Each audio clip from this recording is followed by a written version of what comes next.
Mic check. 1, 2. Are we recording?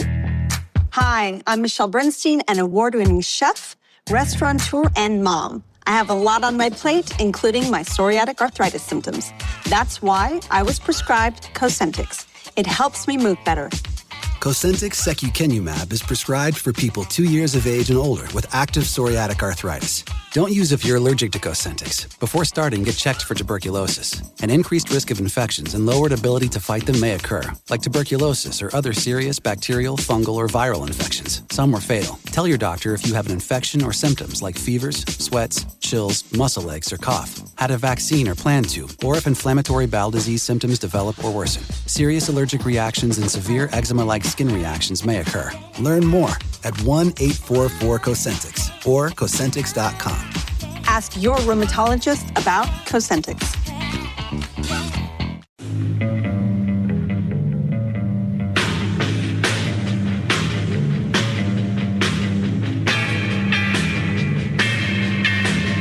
This is the Roger Stone Show, presented by Colonial Metals Group. A man who's gone through hell, but he's kept going, and he's smart, and he's strong, and people love him. Not everybody, but people love him and respect him. Roger Stone.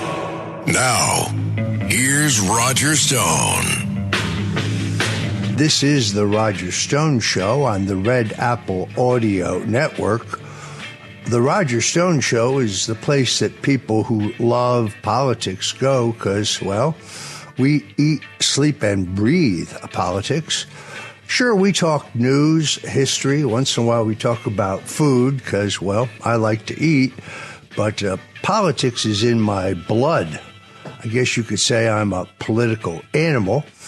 A veteran of 13 national presidential campaigns, starting with Richard Nixon. 3 campaigns for the great Ronald Reagan, 1976, when we challenged Gerald Ford. That was a close-run thing. 1980, of course, when Reagan became president. Then, of course, handling his re-election. I may have been among the first people in the country to urge Donald Trump to make a serious bid for president. That was way back in 1988. You see, he was friends with Ross Perot. These billionaires, they all know each other. And his good friend Jesse Ventura, who had wrestled at Trump Plaza in Atlantic City, but gone on to be elected governor of Minnesota as a Reform Party candidate, were both urging the Donald to take the plunge. And, Donald Trump was particularly interested in the fact that in those days, because Perot's candidacy had done so well when he ran in 92 and 96, by the way, the last non-major party candidate to be allowed in the formal presidential debates that were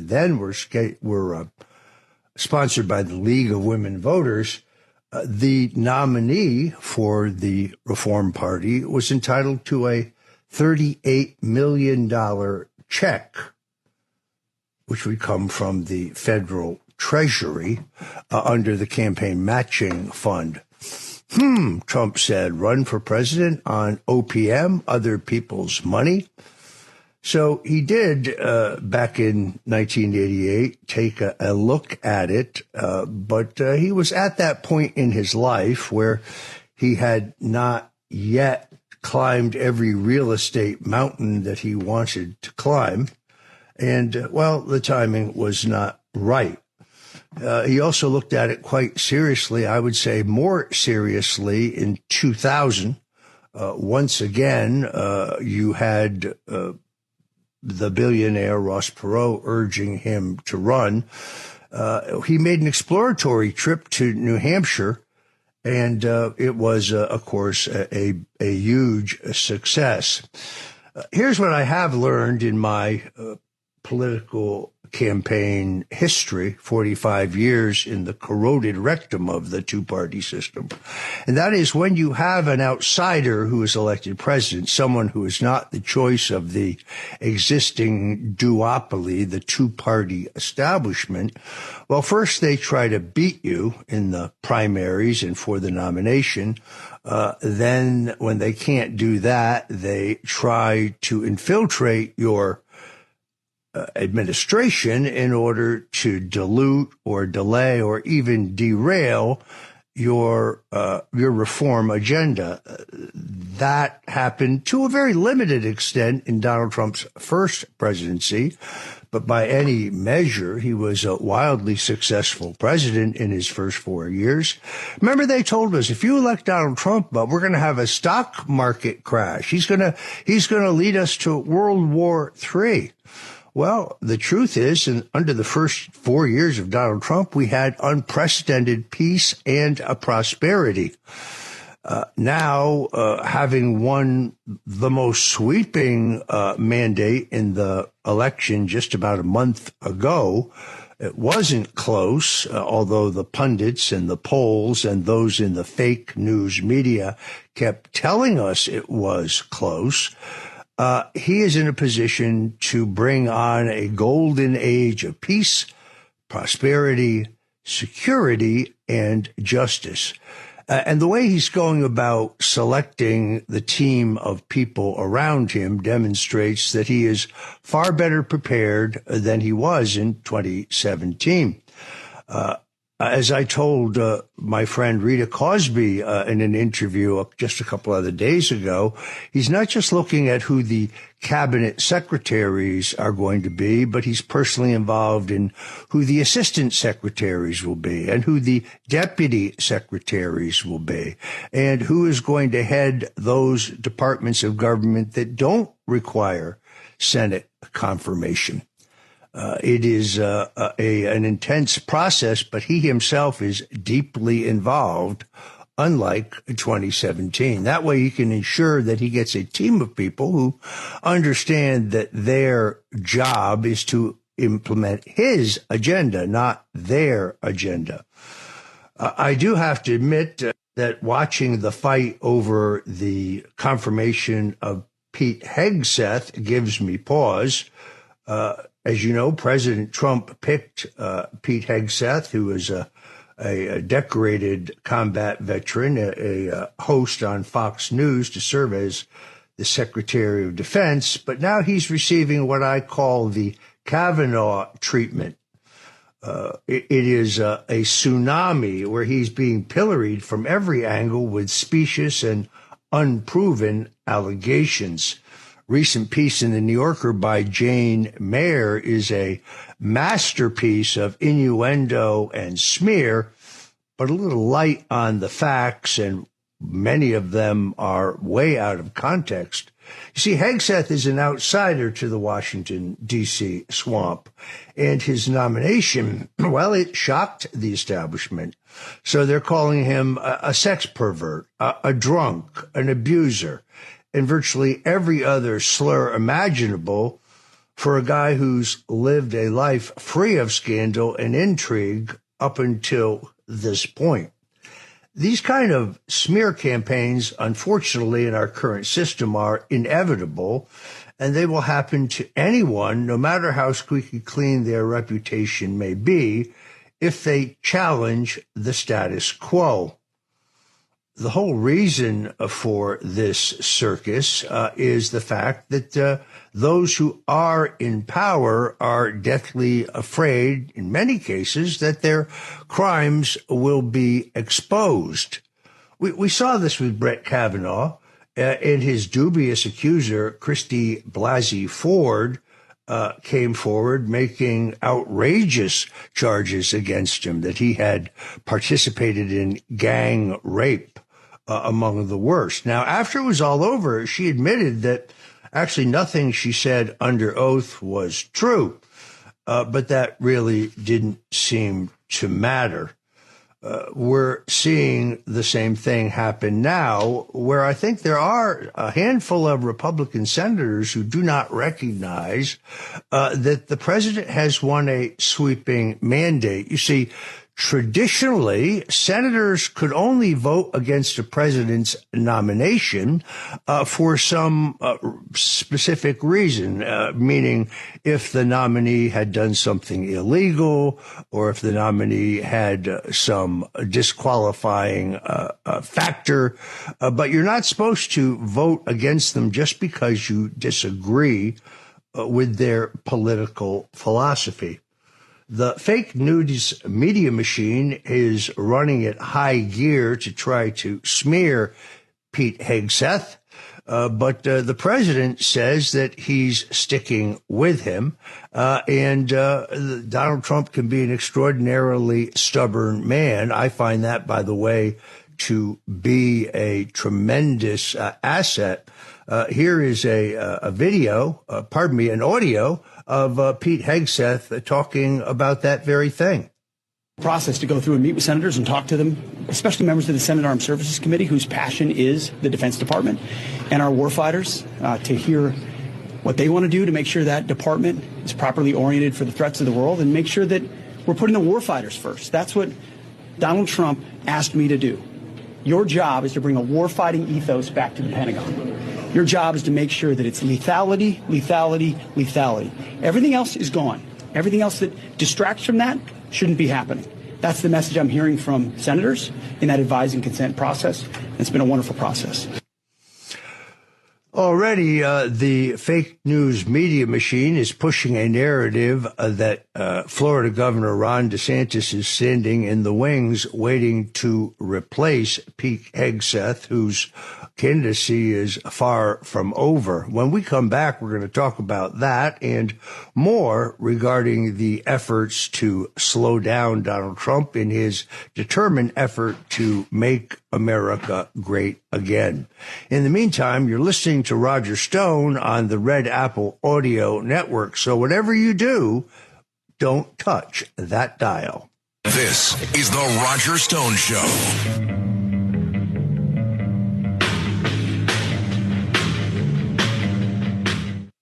This episode is brought to you by Factor. Optimize your nutrition this year with Factor, America's #1 ready-to-eat meal service. Factor's fresh, never frozen meals are dietitian approved, ready to eat in just 2 minutes. Choose from 40 weekly options across 8 dietary preferences like Calorie Smart, Protein Plus, and Keto. Eat smarter at factormeals.com/listen50 and use code listen50 for 50% off plus free shipping on your first box. Factormeals.com/listen50, code listen50. T's and C's apply. Oh my God, it's the coolest thing ever. Hey guys, have you heard of Goldbelly?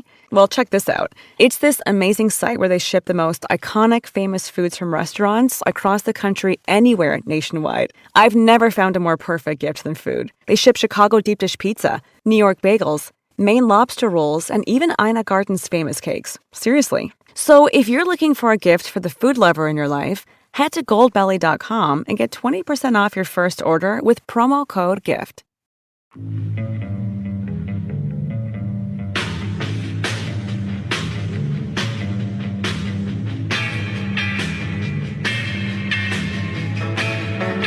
Richard Nixon, Ronald Reagan, George W. Bush, and Donald Trump. They went after a guy named Roger Stone, who's sitting in the office. And I'll say this in front of Roger, he's no baby. And right now, he's cleaner than anybody in this place.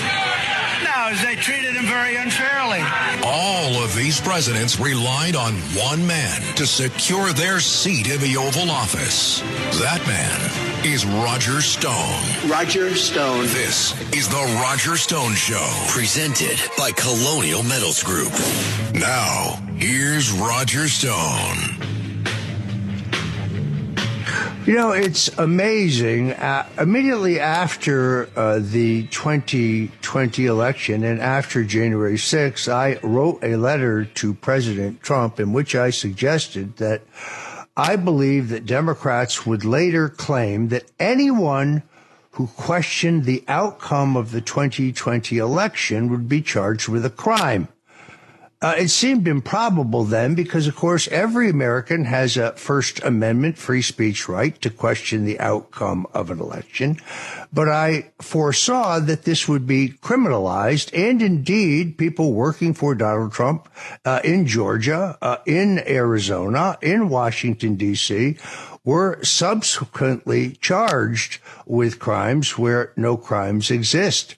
They even invented this thing called the fake elector, meaning that when there's a dispute in a state and the person who believes that they rightfully carried the state files a lawsuit, they form an alternative slate of electors to the Electoral College in the event that they win the legal challenge. There's no such thing as a fake elector. In 1960, late at night, it was thought that Vice President Richard Nixon had carried Hawaii, but John Kennedy's campaign insisted that when all the absentee ballots were counted, that he would prevail. So they formed and filed an alternative slate of Hawaii electors. And guess what? When all the votes were counted, JFK won Hawaii. The Nixon electors were unseated. The Kennedy electors were seated, went to the Electoral College and voted for JFK.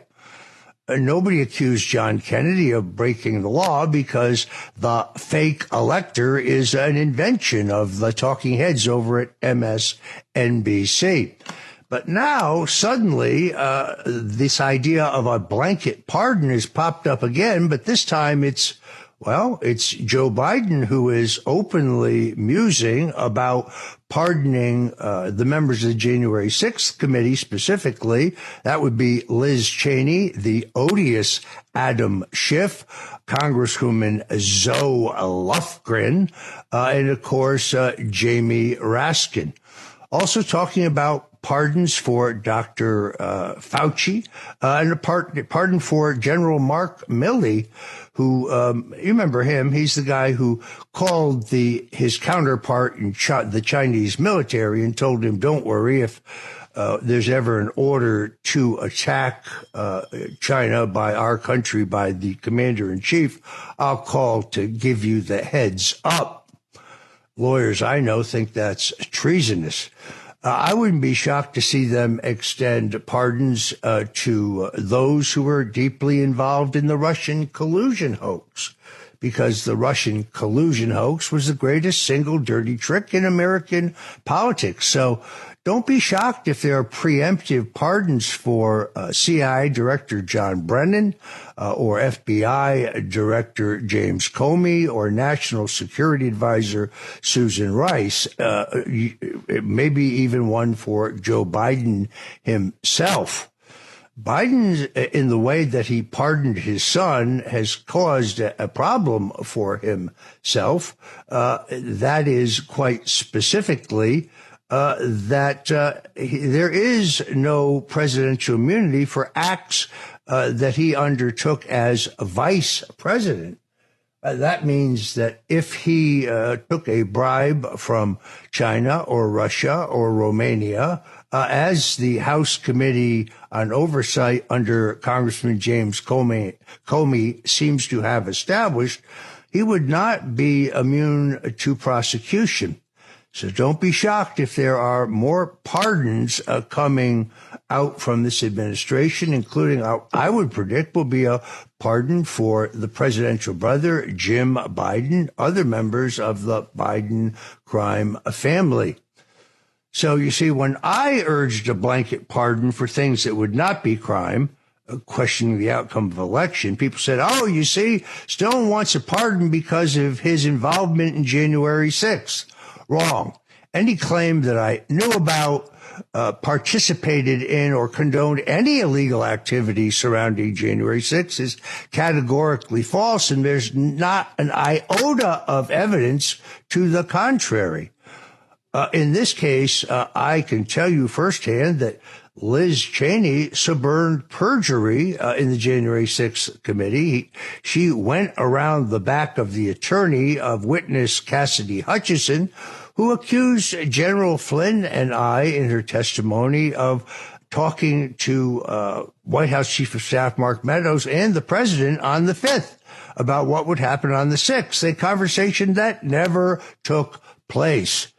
So you see a lot of sweating going on among those in the Biden administration, which is why you see these pardons. This is the Roger Stone Show on the Red Apple Audio Network. Don't go away, because we'll be right back with Gary Franchi of the Next News Network to talk about these issues and many more.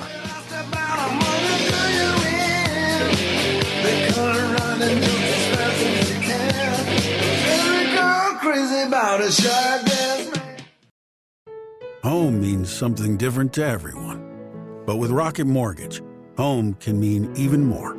It can mean a college education, taming your high-interest debt, even a renovation. We've made it easier than ever to use your home equity.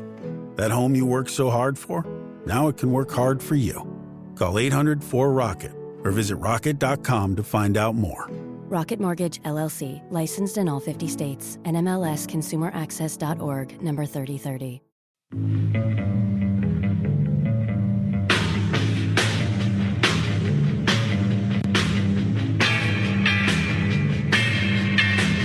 This is the Roger Stone Show, presented by Colonial Metals Group. A man who's gone through hell, but he's kept going, and he's smart, and he's strong, and people love him. Not everybody, but people love him and respect him. Roger Stone.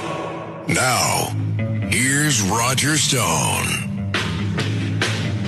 We're back on the Roger Stone Show here on the Red Apple Audio Network. Joining me now is Gary Franchi. Gary Franchi is the founder and face of the Next News Network, a true pioneer in the YouTube-based news channel. He has had over 2.25 million subscribers over the years, and a major voice in American politics, someone who talks about things that nobody else will talk about. He's been recognized by the Chicago Tribune, the New York Times, the Guardian, the Huffington Post, Forbes, the Washington Post, Reuters, The Hill, and many others for his excellent political commentary. And yes, one of the first people in the country to predict that Donald J. Trump would be elected president in 2016, and then came back to predict that he would return to the White House. My good friend Gary Franchi joins us now on the Roger Stone Show. Gary, welcome. Hey, Roger. It is great to be back with you here. So we were talking in the previous segment about these preemptive pardons. It looked to me like the pardon of Hunter was both. It was strange in the way it was structured because, as Judge Napolitano just told us, it doesn't shield Joe Biden from potential prosecution for acts that happened during his vice presidency. James Comer of the House Republican Oversight Committee seems to have uncovered substantial cash flow through Hunter Biden to Joe and other members of the family. But now they're talking about a much broader pardon. They're talking about pardoning the criminals on the January 6th committee. We're talking about Liz Cheney. She suborned perjury. She went around the witnesses' lawyers to suggest questions for them. We're talking about the odious Adam Schiff, Jamie Raskin, Zoe Lofgren. That entire hearing, I can tell you firsthand, was a made-for-television production. They used AI to create the audio track on videos they showed that were allegedly me, but they didn't even match the videos that they leaked to CNN 2 days previously. They had a completely different visual component. The whole thing is outrageous. And of course, then they, as you know, destroy all the records before the incoming majority by the House. So, Gary, what do you think is going on with these pardons? Well, Roger, I think it's indicative of this entire administration's criminality. And when you take a look at what they did with Hunter, and of course Joe Biden and Karine Jean-Pierre, for months on end, we're not going to pardon Hunter, and we believe in the rule of law, and justice will prevail. Well, then they go ahead and they pardon Hunter Biden, and of course there's outrage all around.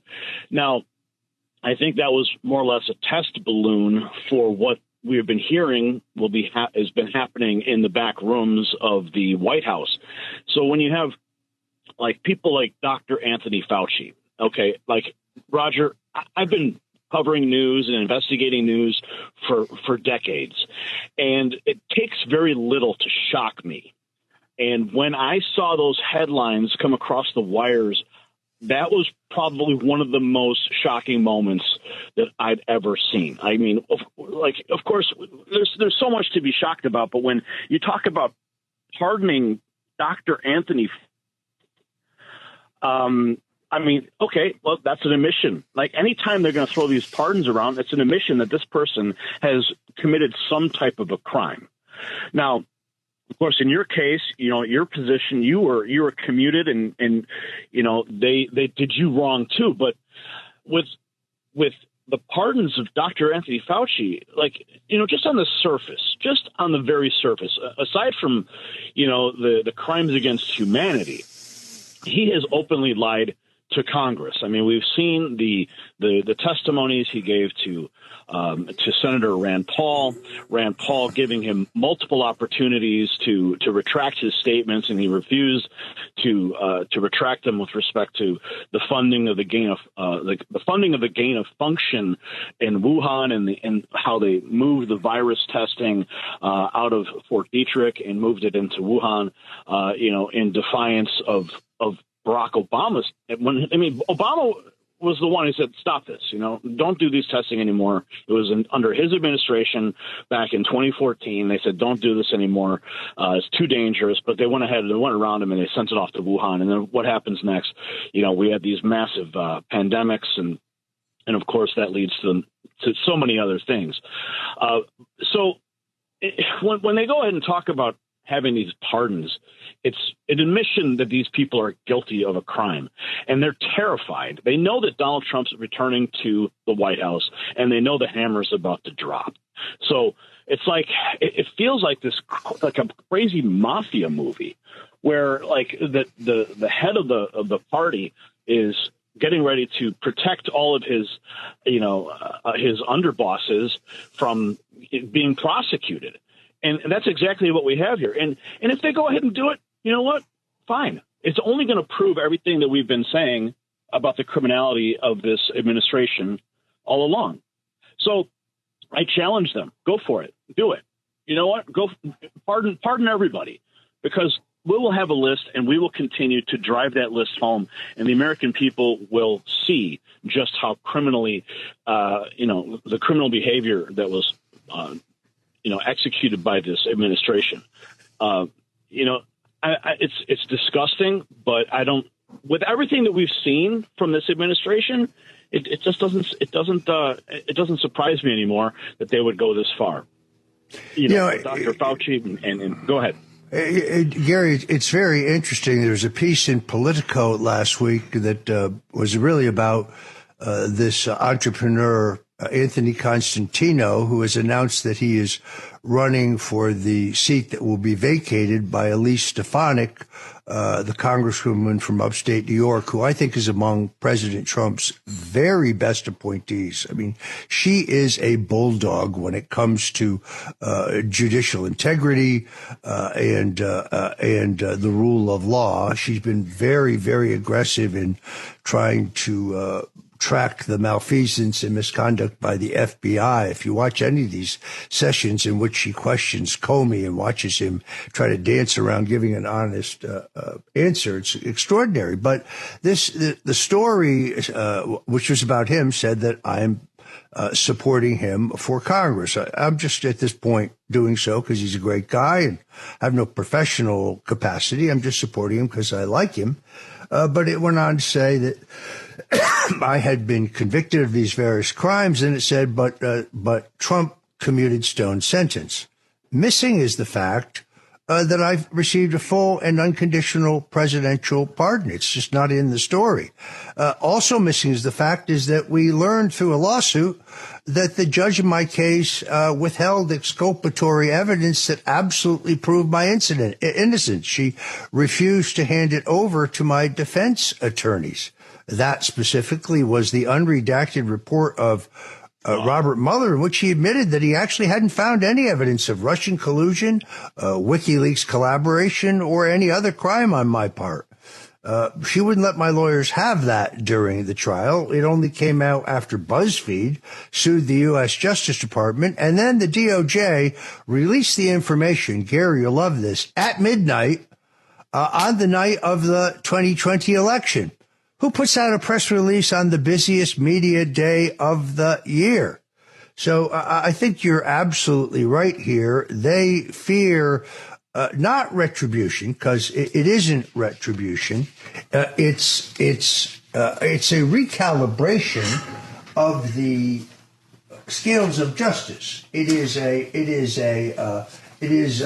end of the two-tiered justice system in which people who engaged in legitimate crimes of treason, are held accountable. It's not retribution, nor is it about revenge. It's about restoring balance, truth, and divine justice. You know, the universe always remembers every action, and the scales will always tip towards righteousness in the end.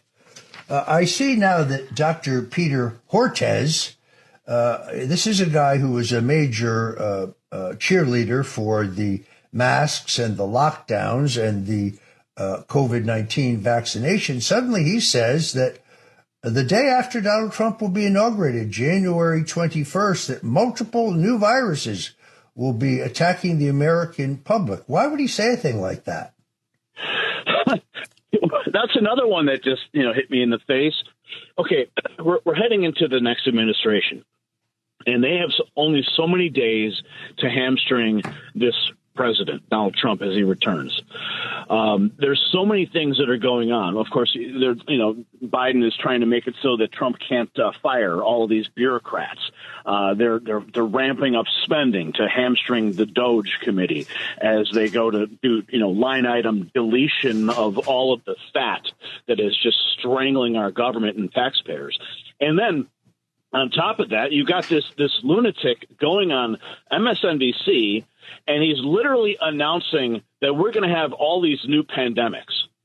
Like, these people have no shame in how they are just telegraphing every move that they make. All right. The fact that he would go ahead and say this is just another point in, like, trying to make it more difficult for the president to do his job and execute the America First agenda. All right. We know that we all lived through that pandemic.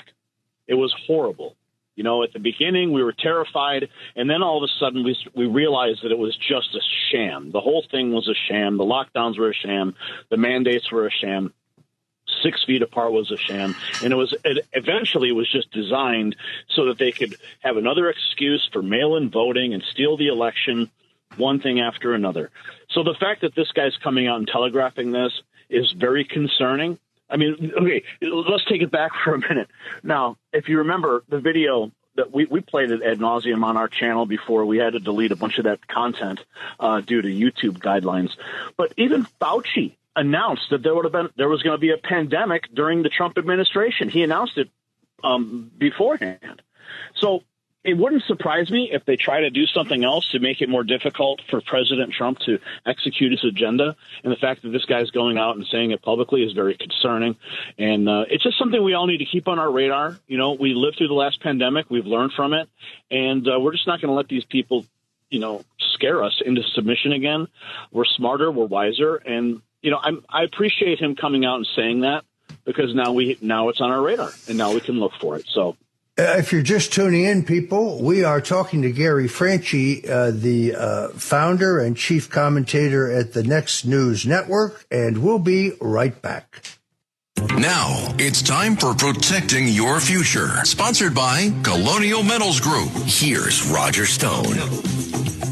You know, the globalist bureaucrats burrowed deep inside our government have not abandoned the idea of doing away with paper money and moving to some kind of digital currency in which they would give you a government-approved credit card to pay for your groceries, your gas, or anything else, meaning they would control your money. The wild spending in Washington is going to stop eventually under the leadership of Donald Trump, but that won't happen tomorrow, and that challenges your retirement. That's why thousands of people are diversifying their retirement savings, their IRA, their 401k, their nest egg by turning to precious gold and silver metals. Folks I trust to do that are those at the Colonial Metals Group. And gold has always seen us through every financial crisis in our history. It only makes sense. To find out more, go to freegoldguide.com, freegoldguide.com. The experienced folks at the Colonial Metals Group can show you how to protect yourself and your retirement. For your own future, for your own peace of mind, go to freegoldguide.com and find out more. This is the Roger Stone Show.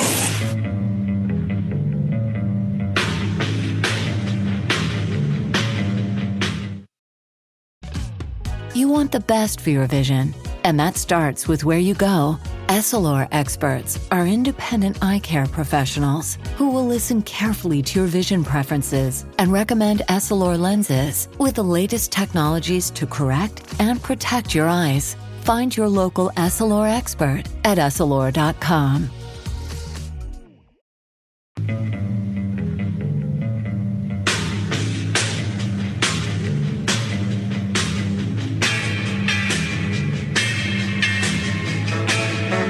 Richard Nixon, Ronald Reagan, George W. Bush, and Donald Trump. They went after a guy named Roger Stone, who's sitting in the office. And I'll say this in front of Roger, he's no baby. And right now, he's cleaner than anybody in this place.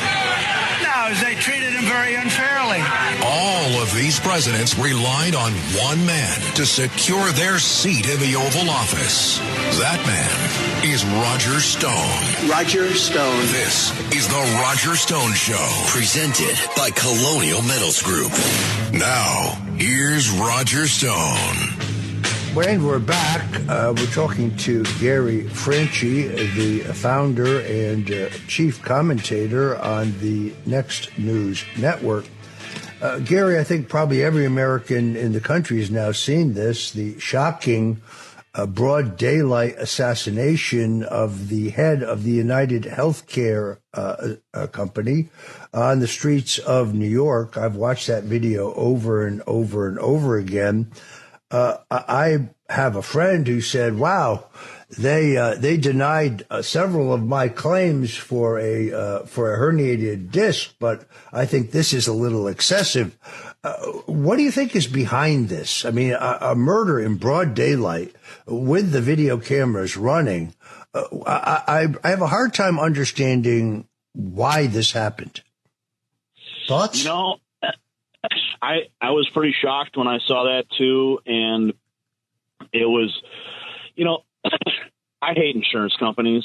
I hate them with a passion, and I think there's a lot of enemies that this healthcare company has created over the years.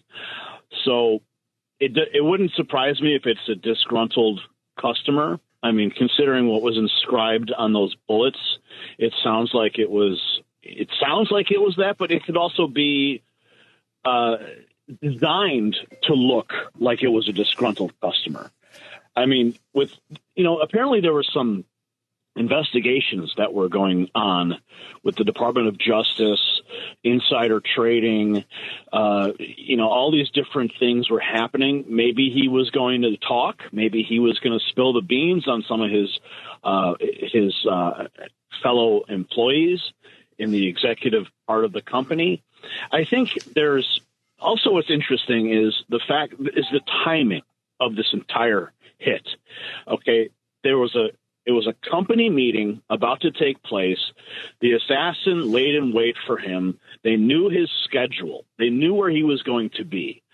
Now, a random customer, how are they going to find out where the CEO of United Healthcare is going to be meeting, at 8 o'clock in the morning in New York for a company meeting? Is that publicly posted somewhere? I don't know. That's what leads me to think that this is more of an inside job. Somebody inside the company wanted this guy silenced because of these DOJ investigations, insider trading, and then there's this weird Nancy Pelosi connection. I'm not saying she has anything to do with this, but apparently there was some kind of a hack that took place with the company, and she had some inside information allegedly that allowed her to make some trades right before the company that was to investigate the hack. So there's a weird Pelosi connection here. So I think we're going to wait and see and find out a lot more. But what's really beautiful is watching how people on X, Elon Musk platform, are doing the groundwork. I mean, they found out where this guy's bike was. They used a city bike to track him through. All the different people who were tracking facial recognition on these video cameras. So my initial thoughts are, I personally think this was an inside job done by somebody in the company who wanted them shut up about these investigations about to come out. Still, it is extraordinarily shocking. All right, I'm afraid we have to leave it there. Gary Franchi of the Next News Network. Where can folks see your great work, Gary? Just look us up on YouTube, Next News Network. We're also on X, Next News Network. You can find us on those platforms, and, just drop a line in the chat room. We'll be live tonight, and hope to see everybody there. All right, coming up next on the Roger Stone Show, Patrick Bet-David of Valuetainment joins us. So whatever you do, don't touch that dial. You can't sleep, you can't eat, there's no doubt. This episode is brought to you by LifeLock. Not everyone is careful with your personal information, which might explain why there's a victim of identity theft every 5 seconds in the U.S. Fortunately, there's LifeLock. LifeLock monitors hundreds of millions of data points a second for threats to your identity. If your identity is stolen, a U.S.-based restoration specialist will fix it, guaranteed, or your money back. Save up to 40% your first year by visiting LifeLock.com/podcast. Terms apply.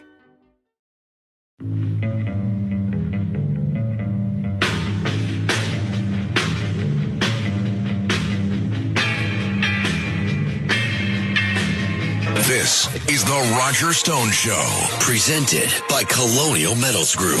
A man who's gone through hell, but he's kept going, and he's smart, and he's strong, and people love him. Not everybody, but people love him and respect him. Roger Stone. Now, here's Roger Stone. Welcome back to the Roger Stone Show. Joining me now is Patrick Bet-David, an extraordinarily successful entrepreneur and author, but also the founder of the Valuetainment Investments Group, the Valuetainment Media, and of course PHP Agency.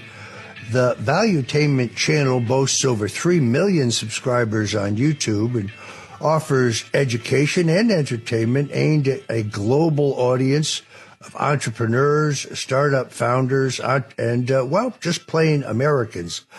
I don't get a chance to watch many podcasts because I'm extraordinarily busy, but there's one guy's podcast I never miss, and that is that of Patrick Bet-David. Patrick served his country in the U.S. Army with the legendary 101st Airborne. But what impresses me even more is Patrick had a brief stint as a bodybuilder, and I understand the discipline and the stamina and the difficulty of doing that and doing it right. And in his day, I've seen the pictures. Patrick, you had one heck of a physique. I'm proud to have you today joining us on the Roger Stone Show. Welcome. It's great to be with you. I should also note that you are the author of multiple best-selling books. And, well, you're a Renaissance man. You talk about a lot of things on your show. I want to start with kind of a broad issue. You often encourage individuals to take responsibility for their lives. How do you see this principle translating into civil engagement today and greater participation in our democracy? Because you've hit the nail on the head. This is extraordinarily important. Yeah, I mean, the reason for that is if somebody doesn't take responsibility for their lives, that means you don't have any dreams. And if you don't have any dreams, what is the purpose of us doing what we do on a daily basis? We know life goes by very, very quickly. I'm 46 years old. Never did I think 46 years was going to come by this fast. We got 4 kids now. My kids are 12, 11, 8, and 3. And we just had a meeting with the insurance company that I sold, and was with the executives the last 2 days. And sitting there talking to each other, and we're like, guys, we sold a business 2.5 years ago. Feels like just yesterday I started a business at 29, 30 years old. So, no, to me, the responsibility concept is this. If I sit down with somebody, when you think about America, we say the American dream. We don't have the Russian dream. We don't have the Chinese dream. There's no such thing as the Iranian dream, the Brazilian dream, the Guatemala dream, the Canadian dream. There's only the American dream. What is the American dream? It's about dreams. You know, who do you want to be? What kind of a life do you want to live? Do you want to go help somebody become somebody? Do you want to go be a supporting cast? Do you want to go be somebody that builds a big family and you're selling division to your kids on who they could be one day? If you don't have dreams, how do you sell dreams to your kids?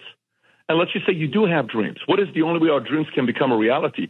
By us taking responsibility and finding out what areas we have to improve in, whether it's how we deal with people, our work ethic, our stamina, our energy, our strategy, the way we think, our friends, our associations, the way we make money, the way we increase our market value.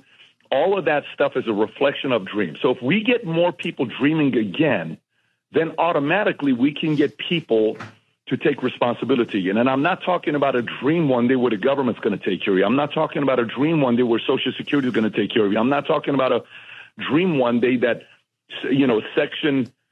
you're getting these Section 8's going to take care of you or any of this stuff. I'm talking about your actual dream of who you want to be and the life you want to live. We get people dreaming again. I think more people will be inspired to take responsibility again. Patrick, in a very interesting recent discussion on your show, you mentioned how banks are offering to rebuild some of these countries for astronomical amounts, $400 or $500 billion, knowing that repayment ultimately is unlikely. So when you consider Ukraine's situation, what do you think the broader strategy or end game might be for these financial institutions? Why are they prepared to do these things? Well, it's the same as when you go to a relative and you ask for a $100,000 loan. And your relative says, you want $100,000? Yes, I'll give you $100,000 if you give me that old car you have that's a Eleanor that's worth $250,000. Let me put it in my garage. If you don't pay the $100,000 back to me within 2 years, I keep the car. No problem. I'm going to pay it back. Great. It's called a way for me to know I'm going to get my money back from you, right? Okay. We do this when we're trying to get a loan from the bank, when we're trying to get a loan from the Goldman Sachs, the Morgan Stanley. You need a collateral. Well, these countries are coming in, and these banks are coming into these countries, and it's been a business model that's been around for a very long time. A guy wrote about this, a guy named Perkins. He wrote a book called The Economic Hitman, where you go to a country and you say, hey, I'm representing a very, very big bank in America. That bank is willing to come and invest $20 billion into your country. And if they come in, they're going to create jobs. They're going to create a lot of good things for you. But if you don't pay that $20 billion back, we're going to own the rights to certain natural resources. Or we're going to own the right to this. Or we're going to take the money from oil. Or we're going to take the money from this. So when I believe it was J.P. Morgan Chase and a couple of the bigger banks went out to Ukraine and they said, hey, we want to help rebuild Ukraine after war, and it's going to cost us $400 billion to rebuild. These banks are sitting there saying, that's phenomenal. Imagine how excited a loan officer gets when they get a customer coming in saying, I want to buy a house and I need $1 million loan. Great. Imagine how excited the bank gets if a business comes in and says, we need a $10 million loan or a $100 million loan. They love this because it's interest on their money. But imagine if a customer comes and knocks on the door and says, hey, we would like to get a $400 billion loan. Well, what kind of companies can afford that? It's called countries like Ukraine. And if you don't pay it, we know how many natural resources Ukraine has. It's a beautiful place. This is one of the reasons why when you think about Russia, if anybody's listening to this, while you're listening to this on the radio, in your car, in your office, wherever you're at, stop and go to Google and type in country with the most natural resources. Number one on that list is Russia. It's roughly $75 trillion of natural resources that they have access to that these big banks don't have access to. And there's a guy in the way.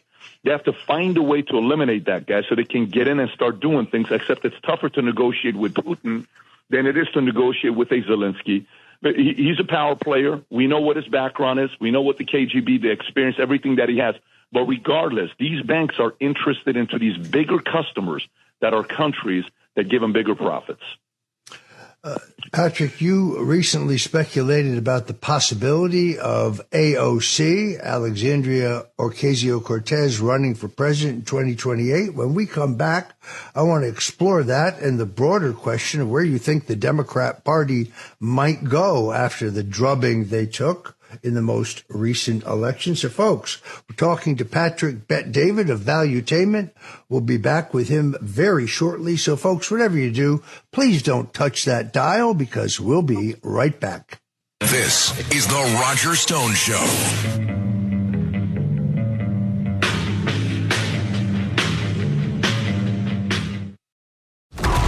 Impact confirmed. The Slayer has been activated. Demonic threat level increasing. Hold the line! All the power of hell cowering before one man. id Software presents Doom, The Dark Ages. Available now on Xbox Series X and S, PlayStation 5, and PC. Rated M for mature.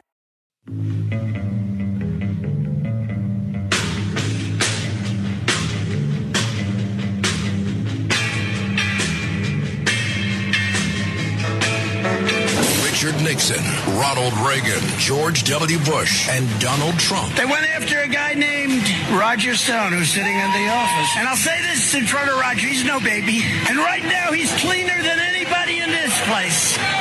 No, they treated him very unfairly.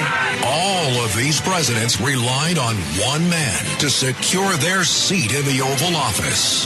That man is Roger Stone. Roger Stone. This is the Roger Stone Show, presented by Colonial Metals Group. Now, here's Roger Stone.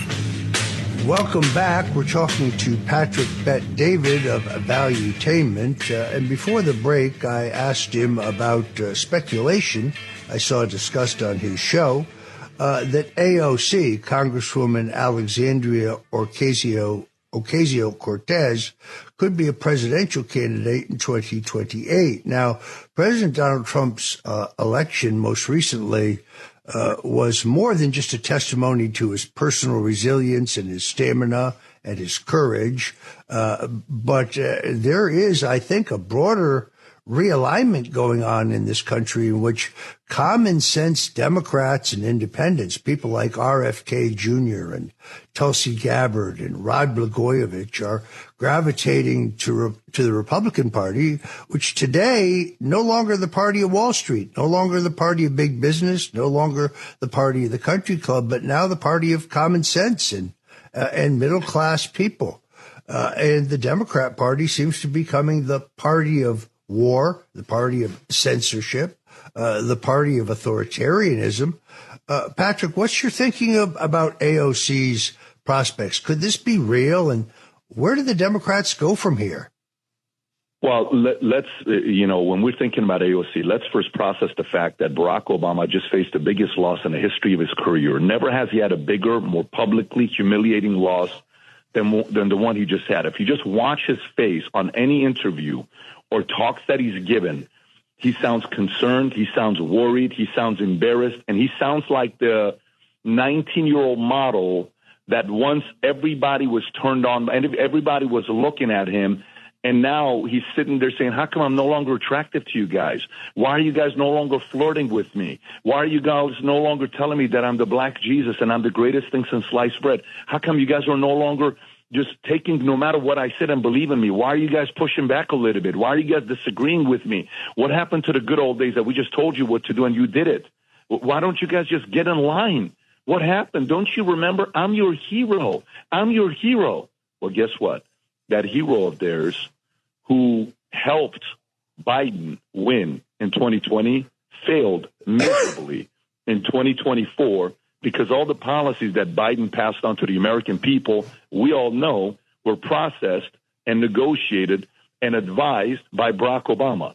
And now, 2024, he comes and tries to help out Kamala Harris, and she loses 7 battleground states, 77 million to 74.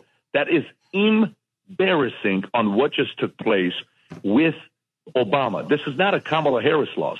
This is an Obama loss. So what does that now mean? So imagine all the meetings behind closed doors, right? Imagine all those guys that gave the millions of dollars to Kamala, who Obama said you should give them money.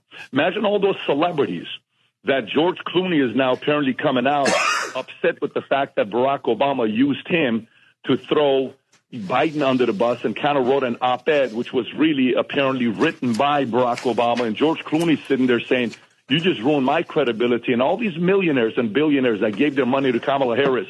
And there is the event where afterwards they're coming in for her to thank all the donors. And she's not at that meeting. And she's in Hawaii just hanging out with her husband. And she gets on a Zoom, half apparently inebriated, the way you look at the way she sounded, she allegedly was. So the establishment got destroyed on November 5th. And Barack Obama is the leader of the establishment. This opens up an opportunity for anti-establishment candidates. Who is an anti-establishment candidate? AOC is one of them. It doesn't mean they like her. It doesn't mean she's going to get the support of all these guys. It doesn't mean she's going to be able to, go out there and win. That's not what that means. It just means she now is sitting there saying, hey, look what the establishment Democrats did. How much more do you want to get behind these guys? We need a new face. We need new strategies. We need new ideas. We need new thoughts. I could be one of those people for you because it's a very strange season today where there are arguments. Common sense has made a comeback. Bad policies got exposed. Data is revealing that these things that they were selling to Democrats no longer works. And if you look at the most important chart, there's not a single chart that is more important than this one. And I'm sure you've seen this, Roger, is the chart that shows out of our 50 states, how many of them got bluer, how many of them got redder. 50 states, every single state in America in the 2024 election got redder.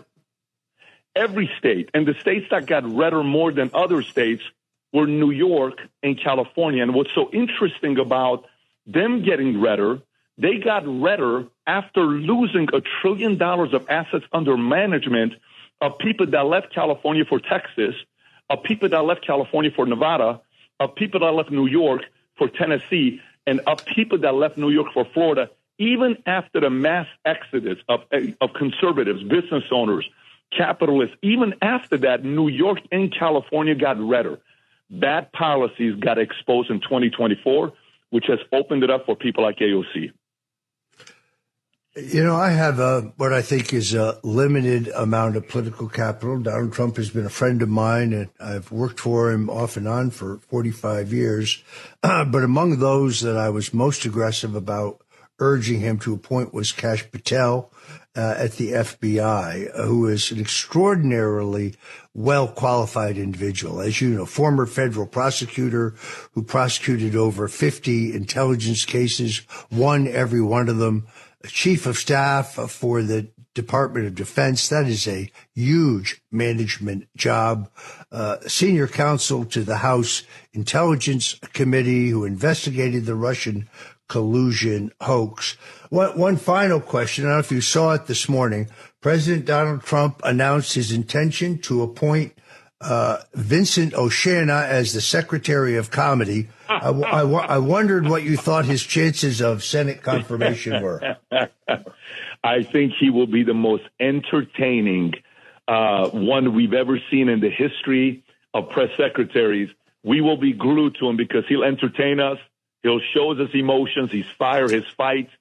But if that happens, I'll be deeply concerned because Vincent O'Shannah's on fire right now, creating content and making a world laugh. I think he could be the greatest Secretary of Comedy this country has ever had. Patrick, where can folks see your great show? Just tell us. You can just go to YouTube or type in PBD Podcast. And on Twitter, X, YouTube, you can also type in Patrick Bet-David. You'll find us all over the place. All right. Thank you very much. I really appreciate it. Patrick Bet-David of Valuetainment joining us today on The Roger Stone Show. God bless you, my friend, and thank you for joining us. Thank you for having me.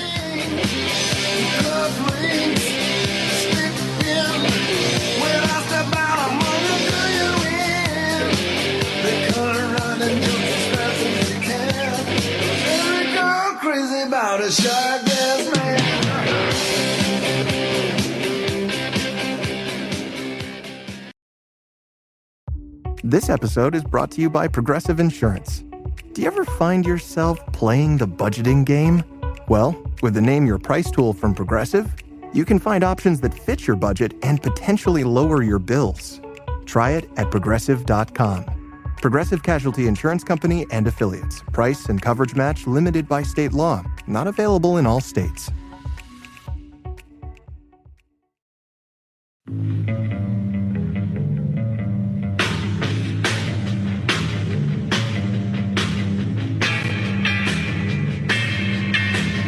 This is The Roger Stone Show, presented by Colonial Metals Group. A man who's gone through hell, but he's kept going, and he's smart, and he's strong, and people love him. Not everybody, but people love him and respect him. Roger Stone.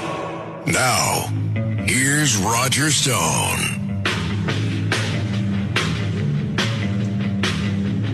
You know, folks, unfortunately, music today, at least the kind of music you hear on the radio or you hear online, most of it's created by computers.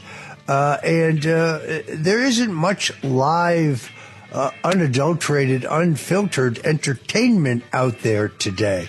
Even when you hear somebody you think is a great singer, well, you know, their voice has been enhanced by computers, and what you think may be a violin or a saxophone or even a piano, well, that's really a computer. It's a little too perfect, in my opinion. Therefore, I have a great appreciation for real entertainers, real music. And last season, I was in an Italian joint in Boca, and I heard a guy named Sal Manzo. And Sal Manzo, a crooner, a vocalist, this guy blew me away. I mean, just blew me away. Now, I'm a big fan of Robert Davi. He's a great jazz vocalist. I'm a great fan of Joe Piscopo. He's still got a heck of a set of pipes. But Sal Manzo has his own style. It's an amazing style. That's why I wanted to have him back on the show to talk about the state of music today and his style, the kind of music he likes. It's the kind of music I like. It's the kind of music my mother liked. My mother came from Sicily. So, Sal Manzo, welcome back to the Roger Stone Show. Roger, thank you for having me back. It's always a pleasure. And I heard you say, talking about your mom from Sicily, many of the songs that I perform today, my parents and my family listened to as a child, and I adapted those to my own taste. And many of those songs I heard at that time in my life when I was like 10 years old, I still sing today.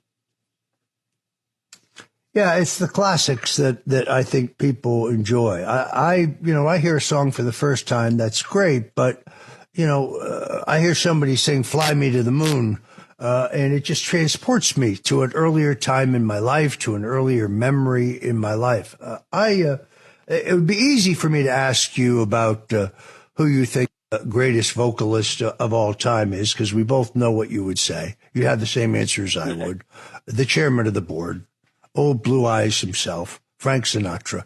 But let me do it a different way.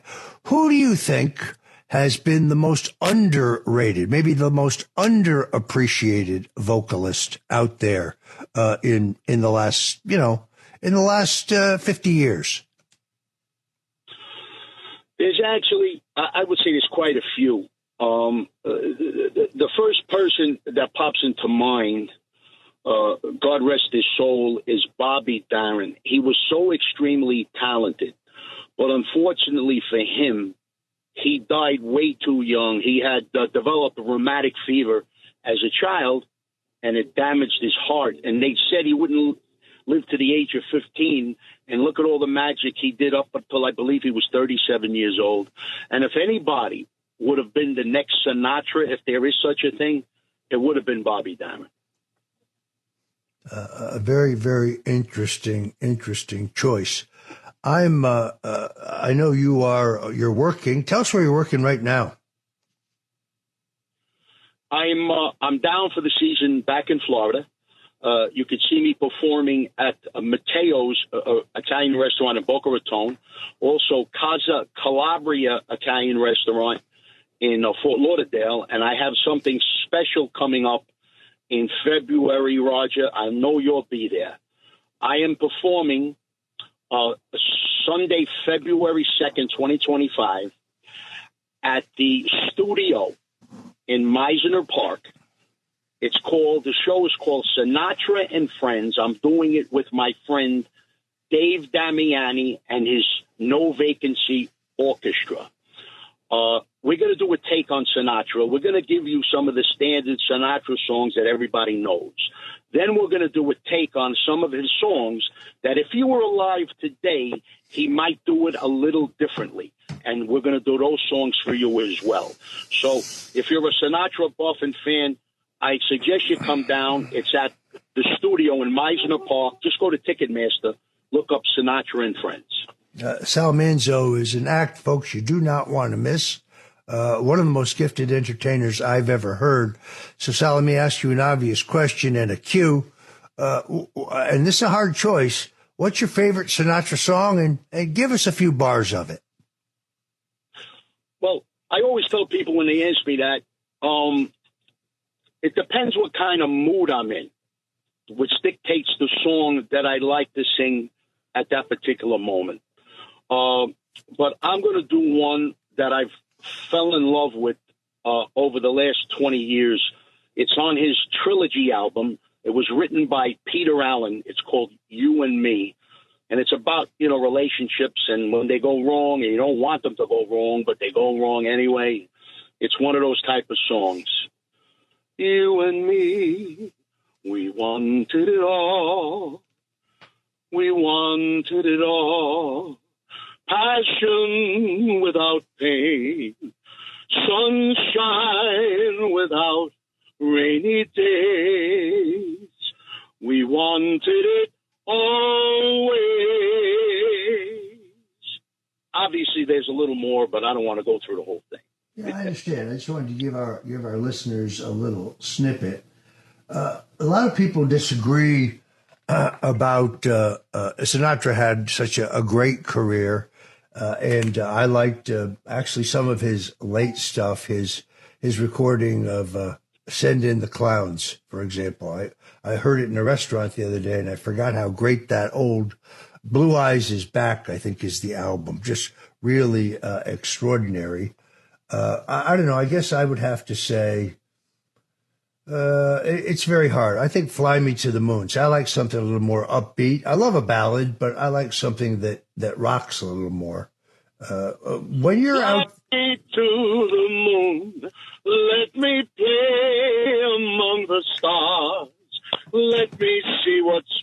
like on Jupiter and Mars. In other words, hold my hand. In other words, darling, kiss me. Yeah, you just can't get any better than that, folks. Sal, when you're out on the circuit, I know you take requests. What's the song that most people ask? I know they ask for a lot, but what's the song people ask for most commonly? Well, and it's really truly unbelievable. Even in the younger set, I'm talking about people in their 20s and 30s. Out of all the different songs I sing, the majority of the people, 7 out of 10, will ask for a Sinatra song. Everybody after that, maybe a little Elvis, maybe a little stuff from the 50s, maybe a Barbara Streisand song, or Bobby Darin, or Tony Bennett. But 7 out of 10 is Sinatra. So all I could say about that is if kids in their 20s and 30s are asking for Sinatra, we have some hope in the world, Roger. I could not agree more. By the way, Sal Manzo often performs at Cafe Palermo, one of the hosts of this show, sponsors of this show.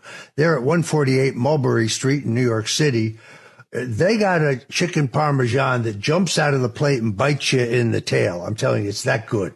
So if you're looking for the best Italian food in town, they're sponsors of this show. Cafe Palermo, the absolute best. Tell Baby John that Roger Stone told you. Remember, he is the king of cannoli, so leave a tip, but take the cannoli. We'll be back with the great Sal Manzo and talk more about the state of live entertainment and also talk about the Christmas season, because there is no time more that these songs, I think, mean more to people. You're tuned in to the Roger Stone Show here on the Red Apple Audio Network, and we'll be back with more of the great Sal Manzo. Whatever you do, folks, don't touch that dial.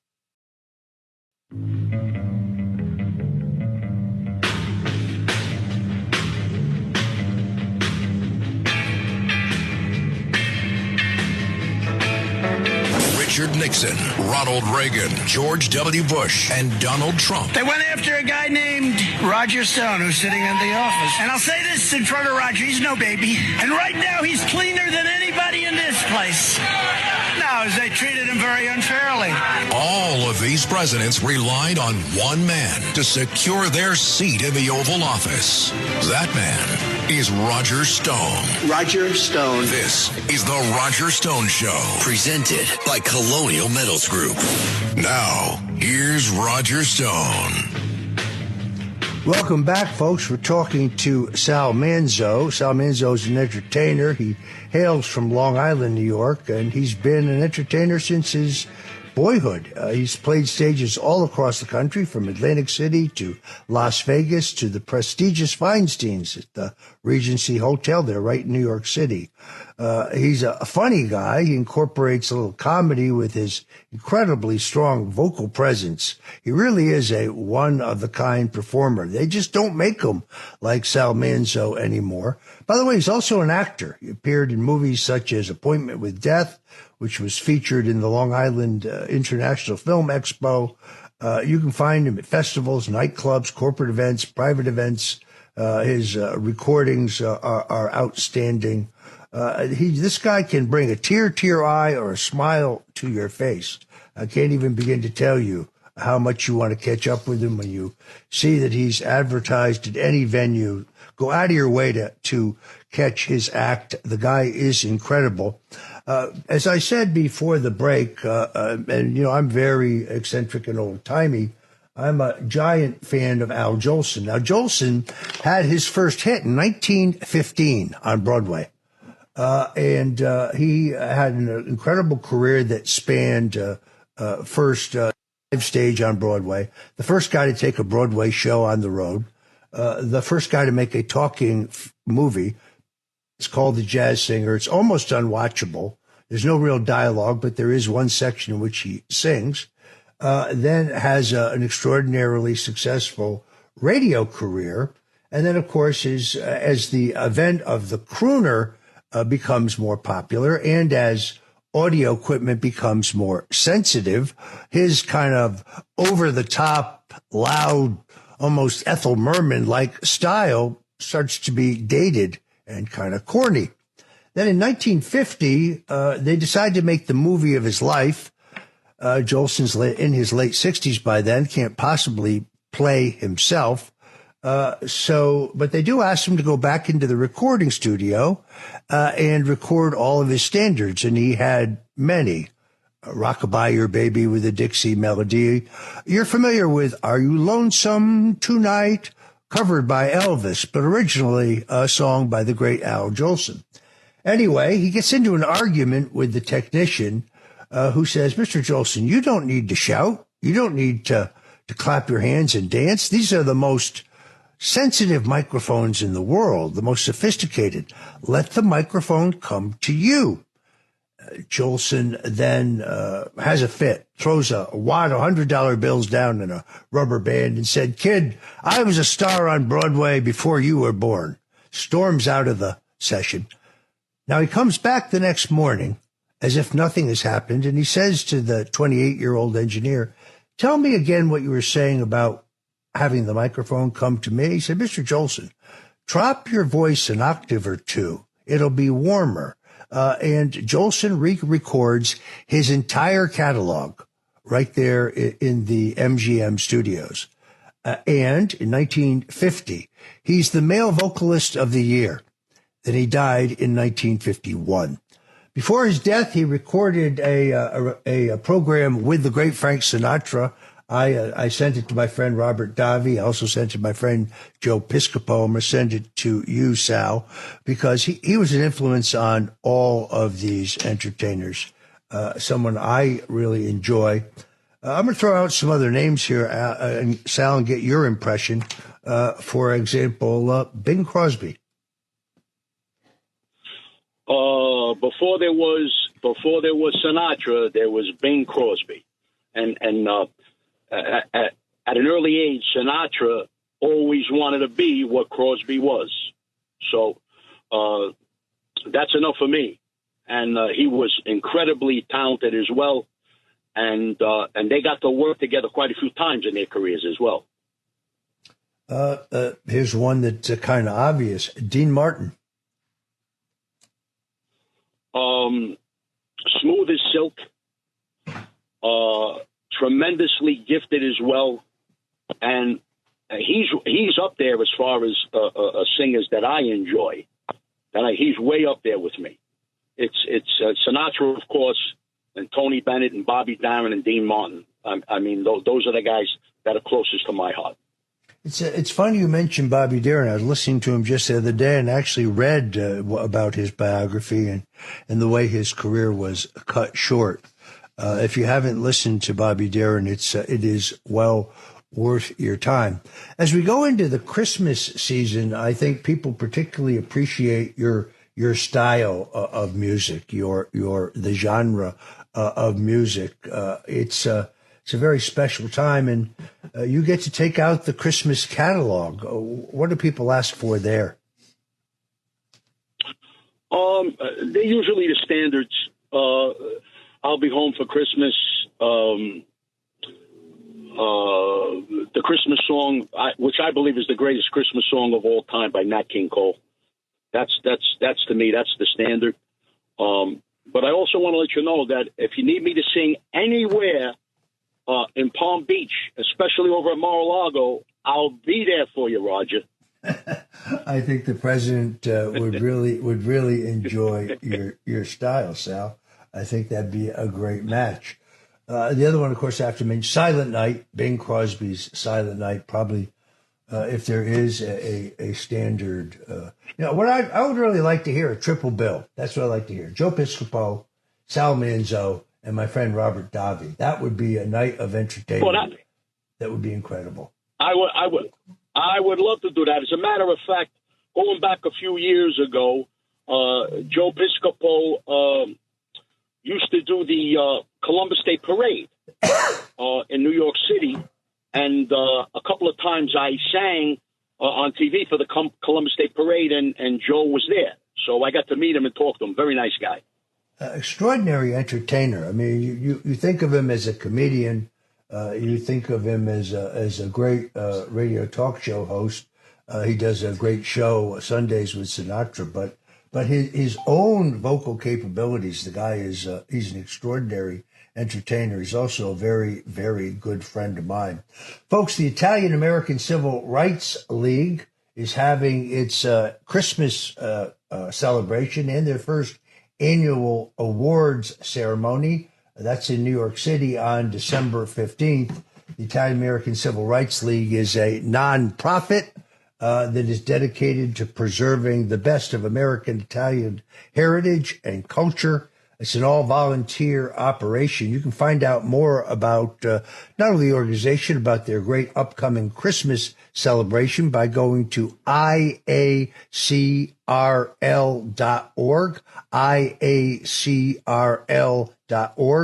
If you happen to live in the New York, New Jersey, Connecticut area, this is going to be a night of food and entertainment and wine and celebrities and more wine that you're not going to want to miss. And it's for a good cause. I'm going to see if I can't get Sal Manzo there to belt out a few of his standards. But I want to thank Sal for joining us today on the Roger Stone Show. And Sal, there's no better way to end this. A few bars of, I don't know, you pick it, your favorite song.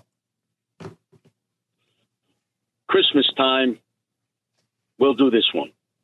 Chestnuts roasting on an open fire, Jack Frost nipping at your nose, Yuletide carols being sung by a choir, and folks dressed up like Eskimos. Thank you, Roger. Merry Christmas, my friend. God bless you, Sal. Thank you for joining us on the Roger Stone Show here at the Red Apple Network. Folks, if you got a minute, go to the App Store right now and download the Red Apple Audio app to your cell phone so you don't miss any of the great programming that we produce. You will thank yourself when you do. Thanks again to my guest, Sal Manzo, one of the great live entertainers still working around the country. I'm glad that he had an opportunity to stop in and sing a Christmas classic for us. Whatever you do, folks, don't touch that dial because we'll be back with more of The Roger Stone Show.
Welcome. I'm Roger Stone, and this is The Roger Stone Show on the most powerful, influential, and entertaining AM radio station on the face of the globe.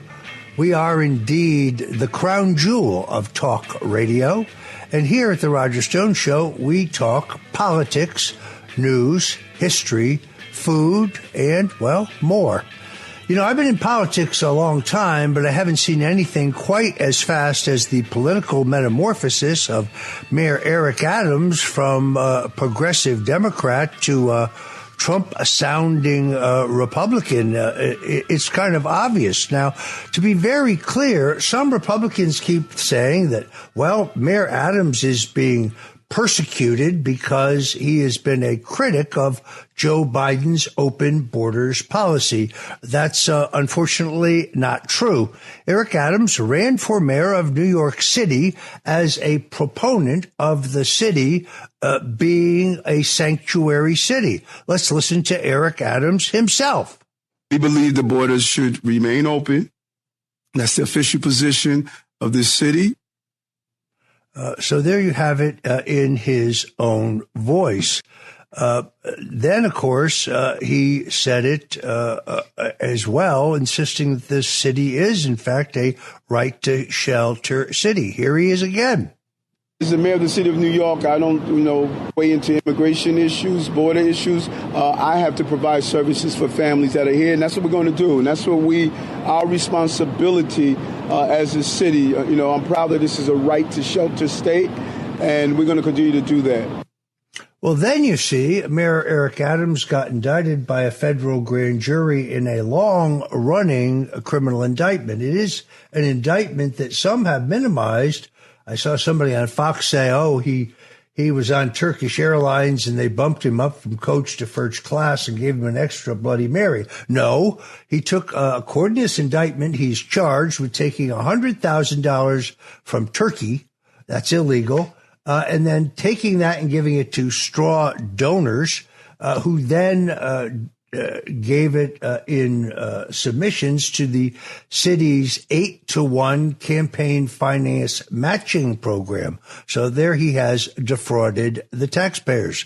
This is not a small crime. So he's not being persecuted because he criticized the open border policies of Joe Biden, because he didn't. He did complain about the fact that the Biden administration would not give him the hundreds of millions of dollars necessary to deal with those problems. But at the same time, he located these migrant shelters, which have become magnets for crime, in some of the most stable working class neighborhoods in the city. In one case, he actually cited one of these migrant shelters next to a Catholic girls' school. But now, suddenly, Mayor Eric Adams is talking about the possibility that he might even become a Republican. Would you ever consider rejoining the GOP? The party that's the most important for me is the American Party. I'm a part of the American Party. I love this country. This is the home of the free, the land of the brave. My 19-year-old nephew died on the fields of Vietnam, protecting what this city and this country represents. And that's the party I'm going to always be a member of. And I did it as a police officer when I wore that bulletproof vest for 22 years. And I'm going to do it with this blue suit as the mayor of the city of New York. All right. Well, we are looking forward to your meeting with the so-called border czar next Thursday. In the meantime, Mayor Adams, First Deputy Mayor Maria Torres Springer, thank you both for being with me this morning. So there you have it. Now the mayor is sounding like a Republican. So you have the mayor of Denver, for example, saying that he's not going to cooperate with the efforts of border czar Tom Homan.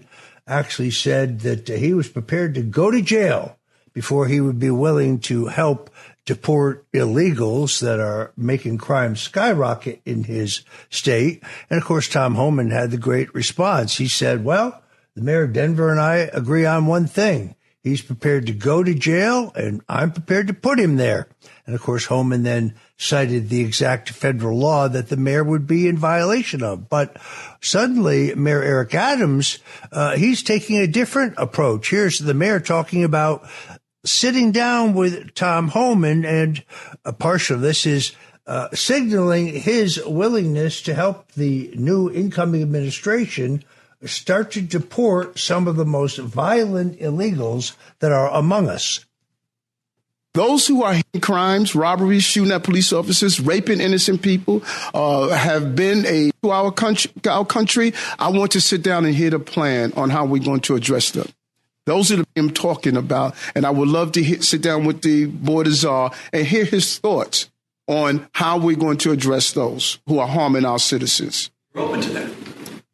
open to hearing what their plan is to deport some of these folks, and you think the city, in some circumstances, should cooperate with ICE. Let me. You know what's interesting? And I was talking to the team the other day. I want you to all go back and Google Hillary Clinton and Barack Obama.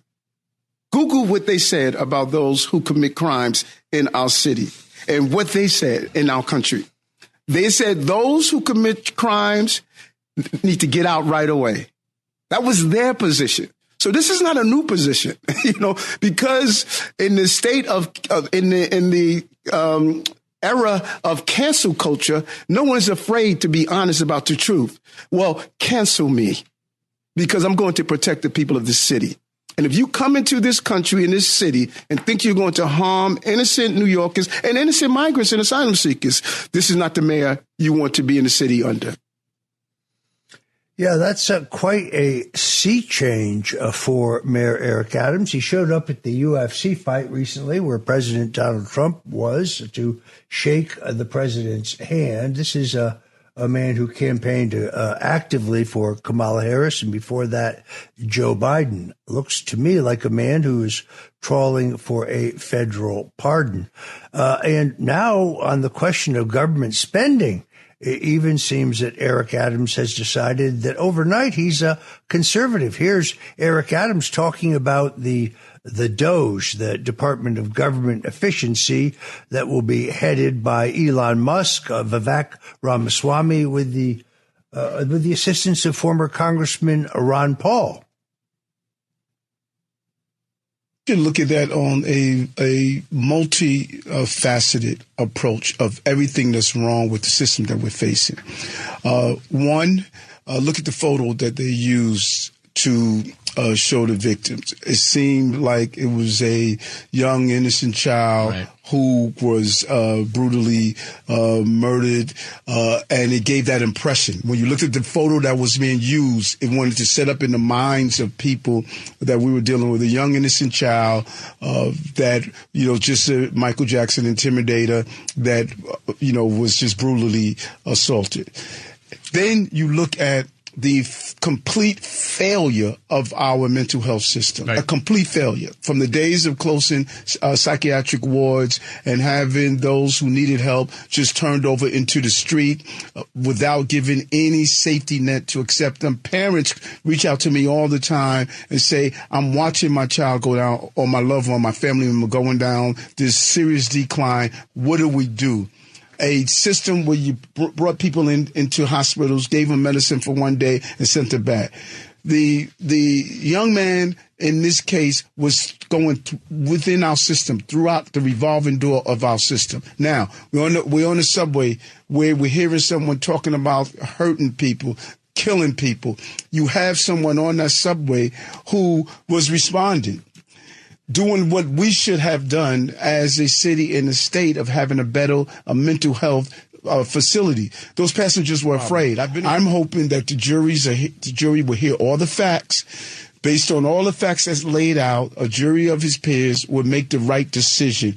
And I don't want to prejudge that. I'm just looking at all the facts that are involved here and what we did to get to where we are and what we're seeing. Because that could have easily been a case where you saw 3 innocent people murdered on our street 2 weeks ago. How extraordinarily politically incorrect. Yes, I think Mayor Eric Adams is furtively looking for a pardon. The president hasn't asked me my opinion about this, but if he does, I will just urge him to read the indictment. Now, in all fairness, folks, an indictment is just an accusation. It's not proof of guilt. Not until he's had a trial, but perhaps the mayor thinks he can short-circuit that trial. That's what this looks like to me. Coming up on the Roger Stone Show, Barry Habib, one of the country's top experts on the housing and mortgage market and a keen economic analyst, talks to us about whether or not the departing Biden administration is going to seek to crash this economy so they can hand President Donald Trump not just potentially a war, war in Ukraine and Russia or a war in the Middle East, but maybe they can handle him a recession or a depression before they can leave. I'm Roger Stone. This is The Roger Stone Show on 77 WABC Radio. Urge you to go to the App Store and download it to your cell phone now so you don't miss any of the great entertainment that we have here at 77 WABC. As my good friend Curtis Sliwa says, I am the man who knows where the bodies are buried, and I'll be right back. It's the Roger Stone Show on 77 WABC. This is Roger Stone, and we're back on 77 WABC with the Roger Stone Show. Joining us now, Barry Habib, the CEO of MBS Highways. He is an American entrepreneur, but also the go-to guy I go to regarding not only the mortgage and housing industry, but an extraordinary economic analyst in his own right. He is the author of the Amazon #1 best-selling book, Money in the Streets. Barry, I have a feeling that the Biden administration wants to leave Donald Trump not only World War III, but also an economic mess that they can then try to blame on him. You have come on this show and accurately predicted that every one of their economic statistics, job statistics, and so on, put out by the Bureau of Labor Statistics had been cooked. You accurately predicted every time that they would be restated. What's the current state of play? So it's very timely. First of all, thanks for having me on, Roger. And the interesting thing is we just got the jobs report Friday, and the jobs report indicated 227,000 jobs, which seems like a big number. But when you dig a little bit deeper, that's from what's called the business survey. And the business survey has a lot of imputed data, guesswork data. And in the past, let's just take a quick example at what we had seen previous 12 months. The BLS, they come out with their information. And then what they said is they said for the previous 12 months, we had somewhere along the lines of 3 million job creations, which sounds pretty darn good. But then they themselves said, oops, we overstated it, and 3 million came down to 2.5 million. But that's still from their estimates and models. Now, there's something called the QCEW, the quarterly census that is done of employment and wages, quarterly census of employment and wages. And this is hard data. You know, the BLS, they take samples, they use guesswork and imputing, but the hard data, the actual reconciled data, comes from the QCEW. So guess what they said? Wasn't the first 3 million that the BLS said. It wasn't even the 2.5 million that they revised it to. They cut it in half to 1.25 million. But as we know, Roger, the markets, the headline, the labor secretary parades on the White House lawn touting how great the job market is. So, you know, 3 million jobs a year, that's 250,000 jobs a month. Oh, look how great we are. Look how terrific we are. But what we find out is that 60% of those never, ever happened, that they were just BS. Now, BS from the BLS is not the only thing that they do. They do these things called seasonal adjustments, which gives them a lot of artistic liberty. See, what we try and do, Roger, and we've talked about this before, is that during the course of the year, there are seasonal factors. Let's just take where we are right now. The holiday shopping season. A lot of employers hire many, many employees. Amazon hires 250,000 people in the late fall ahead of the holidays. Target, as one example, 100,000. UPS, 125. So you get the picture, okay? A lot of hiring. Well, this isn't supposed to say like the economy's on fire. This is a normal event which will reconcile itself at the January or so when people are let go. And conversely, when these people are let go in January, it doesn't mean that the economy's in the toilet. This is just natural. So how do we avoid this crazy up and down? You use something called a seasonal adjustment to say what's expected. Well, the BLS was more generous than they had ever been in the fall seasonal adjustments in 49 years, which you'd have to scratch your head for two reasons. I'm not saying this for sure because I don't know for sure, but you'd have to start to question, Roger, ahead of the election, all of these amazing bullshit numbers that came out. Was it a coincidence? And are they continuing to play this out so that they make it appear as if Joe Biden gets credit for all of these jobs under his administration? And then they make the seasonal adjustment in January to show that under Donald Trump, he's starting from a higher bar to meet, and his numbers get started off lower. You'd have to scratch your head. And by the way, Roger, can I just say one more thing about the jobs report? All of these jobs that were created, okay, first of all, about 90,000 of the 227,000 this month were from government and healthcare. So the government, that's not really jobs that are indicative of an economy that's booming because you need those anyway. Then, how about this? Age groups. Half of the job gains came from age groups 16 to 19. And in fact, virtually every single other age group had job losses. Every other one. So when you take a look at 16 to 19-year-olds, once again, those are seasonal jobs. These are kids getting jobs ahead of the holidays, and they're all going to be let go in January. So I think that these numbers are, to be most generous, questionable. What do you think, Barry, of the president's economic appointments so far? Love them. I love them. Scott Bessent, you're a lot closer than I am to him, but I think that he is a terrific appointment. The market seems to like him. I feel that President-elect Trump has done a masterful job of appointing people. Let's hope that they get through. Very, very encouraged with all of his appointments thus far.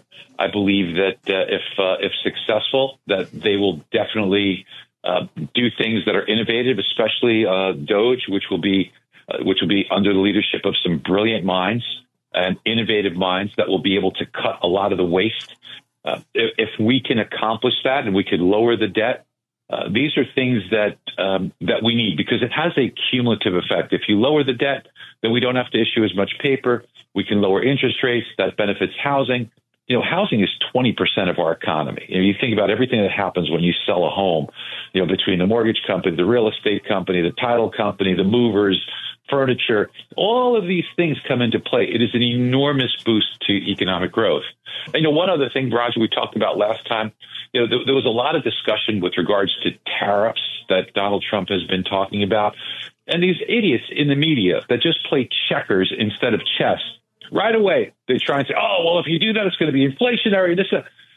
These people have no clue on what a negotiation is. And we've talked about this where, you can't say, hey, look, I'm just saying that. I'm not going to go through with it. OK, you have to use a real threat.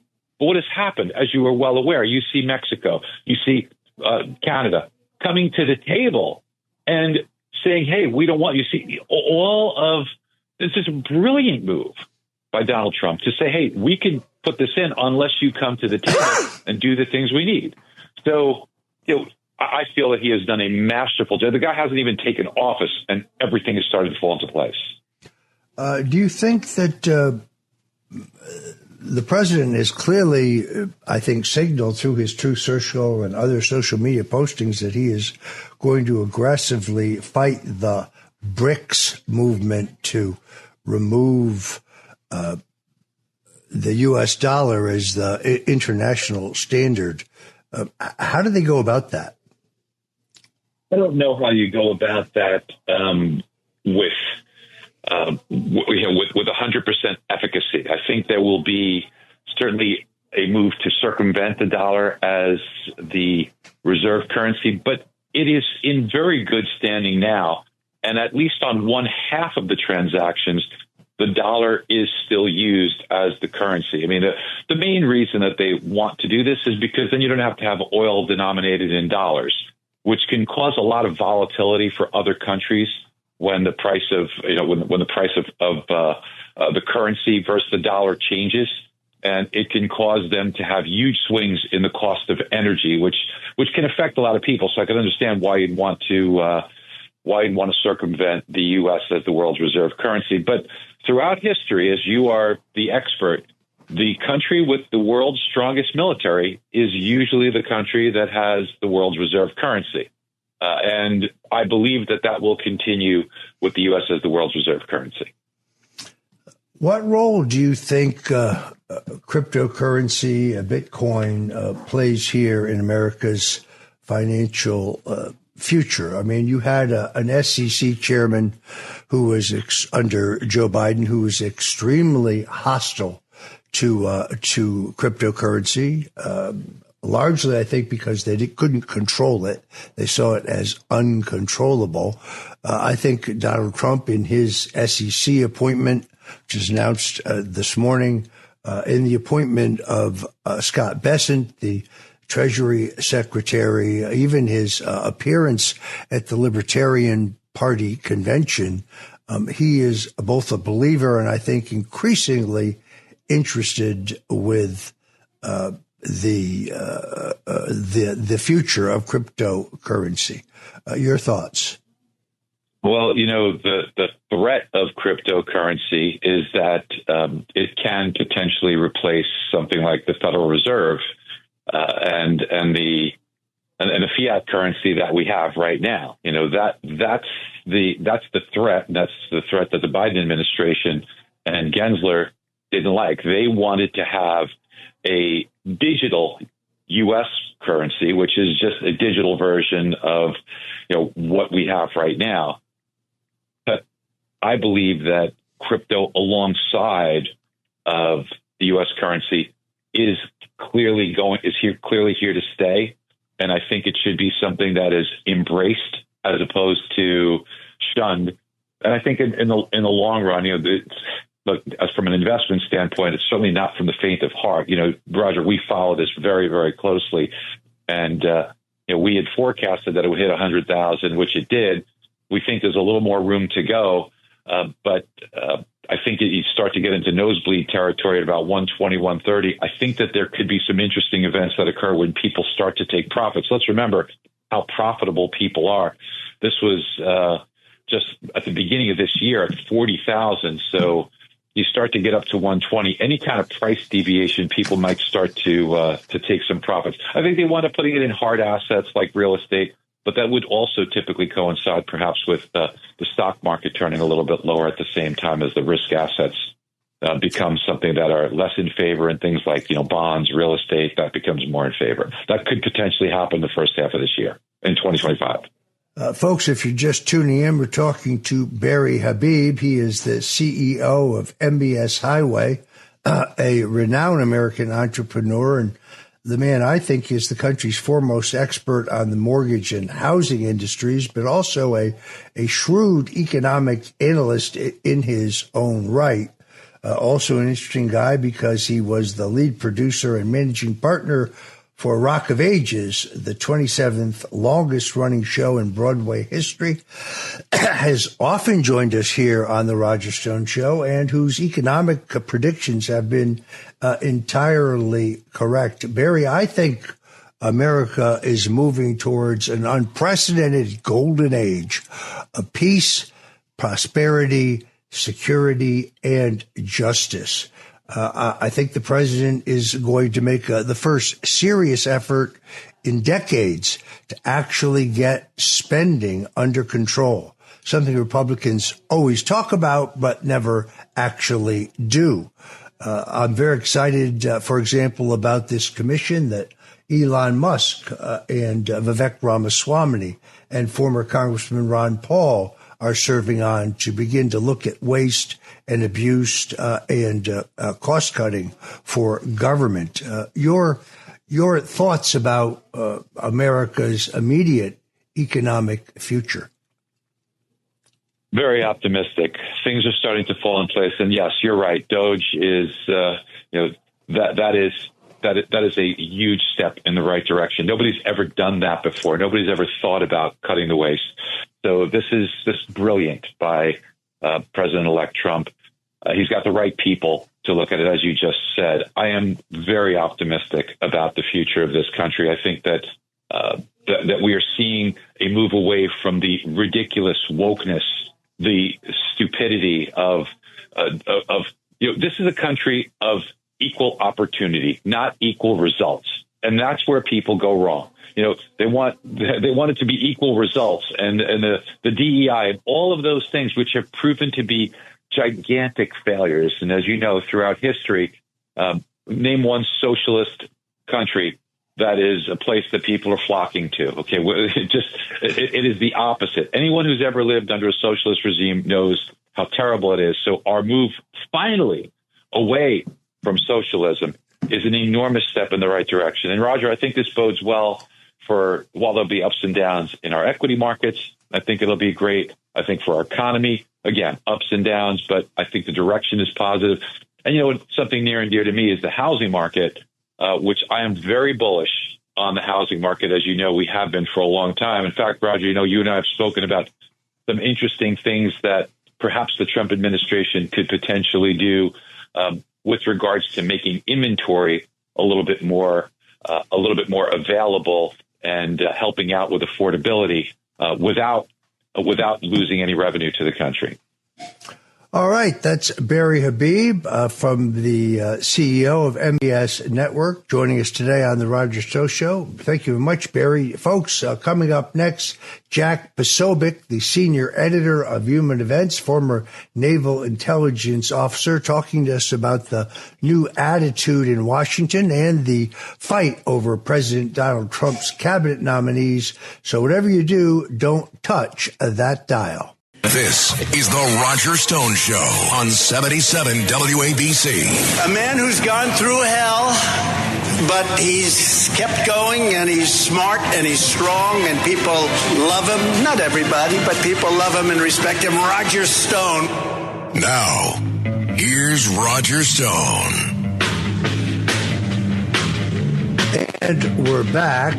Joining us now, Jack Posobiec, who is the senior editor at Human Events and host of Human Events Daily, which online has more than 250 million downloads. He is a veteran Navy intelligence officer with deployments to Guantanamo Bay and East Asia. He's also a keen political analyst and a longtime friend of mine.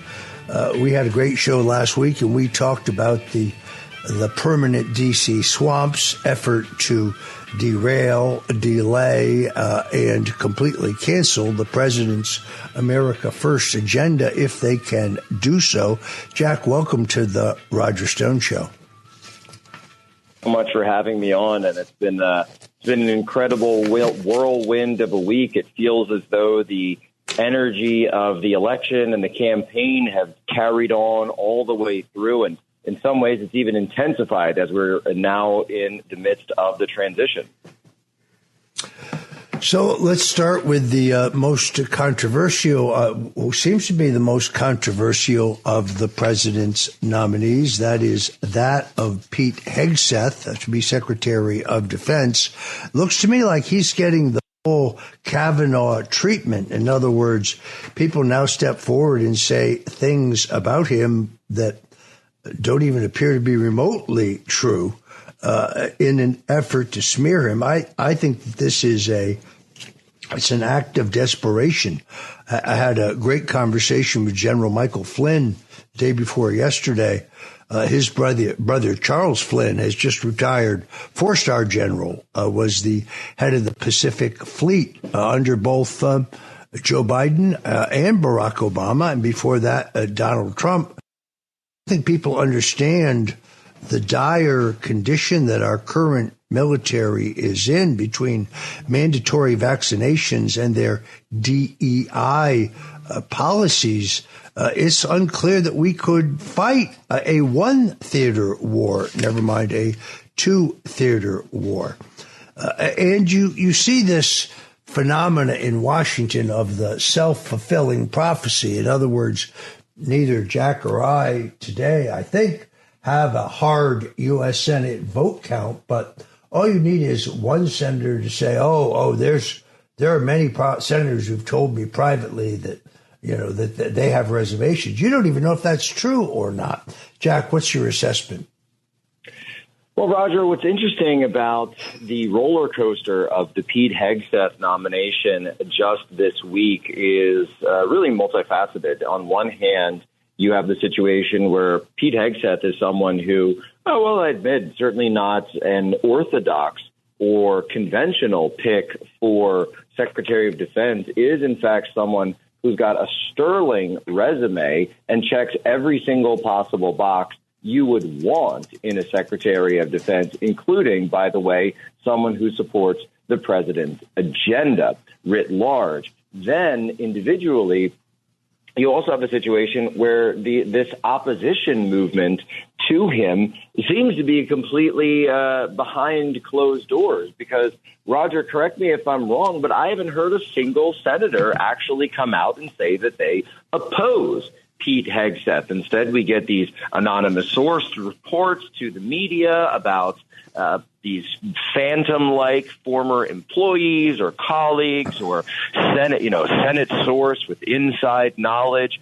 But that's not actually what the point of the United States Senate is supposed to be. The point of the Senate in advising consent also means that they should be representative to their constituents and the constituents of many of the states in terms of the names of the senators that we suspect may be holding it up. Well, they voted resoundingly for President Trump. States like, I don't know off the top of my head, Iowa, South Carolina, South Dakota, North Dakota, Idaho, and many others. And so Oklahoma, for example. And so when I look at Texas even, and so when I look at some of these states, I really scratch my head when I say, well, that doesn't seem to make sense because the people of that state resoundingly voted for Donald Trump and for his agenda. So all in all, I would say it's actually been a quite strong week for Pete Hegseth. And actually, I would say that he finished it very strong, getting the support of Senator Katie Britt on board,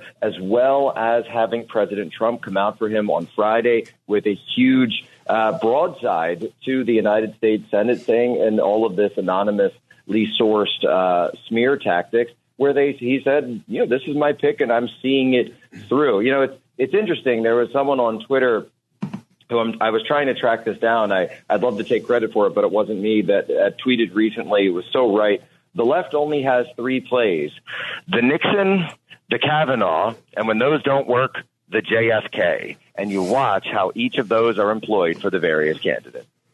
I think that is very apt. We've talked about this, and I see a direct line between those historical events. Kennedy, who was an outsider, not the choice of the Washington establishment. That was Lyndon Baines Johnson. Kennedy, who employed the new politics, media advertising, and of course, his incredible charisma and the way that they used modern advertising at the time to convey that all-American family image. He was a direct threat to the power structure. He had a deep distrust of the intelligence agencies because they lied to him about the Bay of Pigs and their disastrous plan to invade Cuba and try to make it look like an indigenous Cuban uprising when it was nothing of the kind. They lied to him about the Cuban Missile Crisis, where they got caught totally by surprise. U.S. intelligence didn't seem to know that the missiles would be inserted when they were. Nixon, who, if you look at his biography and to the diaries of his chief of staff, Bob Haldeman, had recognized the rise of the unelected bureaucrats within the national security establishment, the not just the Pentagon, not just the intelligence agencies, but also the think tanks and the defense contractors, and was planning for a complete overhaul of the FBI and the CIA. Incensed about the fact, by the way, that beginning on January 1st of 1969, the CIA refused to give a sitting president of the United States, Richard Nixon, all of the classified documents regarding the assassination of his predecessor, JFK. And then, of course, we saw the Russian collusion hoax. We saw the 2 fake Ukrainian impeachments. I fear more of the same. As I said on your show, when they can't beat you, first they try to beat you. And when they can't defeat you in the polls or the caucuses or for the nomination or in the election, well, then their goal becomes to delay, or derail your agenda. That said, if I was a Republican senator from, say, South Dakota, and I knew that Donald Trump had I'm going to guess, 90% approval rating among the voters there, 89%. And I was up for re-election in 2026, as Senator Rounds of South Dakota is, I would think long and hard about voting against any of Donald Trump's nominees. Well, Roger, that's exactly what I agree with. And we saw, of course, a similar situation as pertains to JFK with the events of Butler, Pennsylvania, July 13th. And we have the book out called Bulletproof. That is the first book on these assassination attempts, the truth about the assassination attempts on Donald Trump. Honored to have Donald Trump Jr. come in and write the foreword to this. So many questions that still remain. The Secret Service Director, Ron Rowe, gave this ridiculous, just a carnival-like testimony to the House in this task force where he's supposed to be providing answers. Instead, he wants to engage in a complete farce of an argument regarding the 9/11 memorial and his placement there for a photo op. But instead, he's not providing basic answers about the failures that took place in Butler, Pennsylvania, that have many people scratching their heads, questioning how is it possible that went on. And then in addition, of course, we saw just about 2 months later on September 15th, the second assassination attempt, of course, where the shooter is still alive in custody, this Ukrainian foreign fighter who has connections with the Azov battalion over there, and he'll be put on trial now in February. I'm sure the sound you hear in the background is the CIA shredding every file of contact that they had with that guy.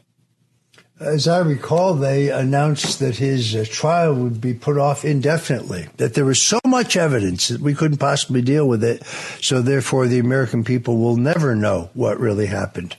That's exactly what they're pushing for. Yeah, pretty extraordinary. I think you and I agree that the nomination of Kash Patel as FBI director may be the single best nominee by President Trump, although he's got a lot of great nominees. Terrific news that Monica Crowley was named as Assistant Secretary of State and the Director of Protocol. She's been on the show here. She and I worked together for President Nixon in his post-presidential years. Another great appointment. But Kash Patel, working with a Republican attorney general, in this case, the great Pam Bondi, who did a great job here in Florida as attorney general, you can see the palpable fear in the eyes of the current office holders. I saw Jake Sullivan the other day on CNN. Jake looks a little peaked to me.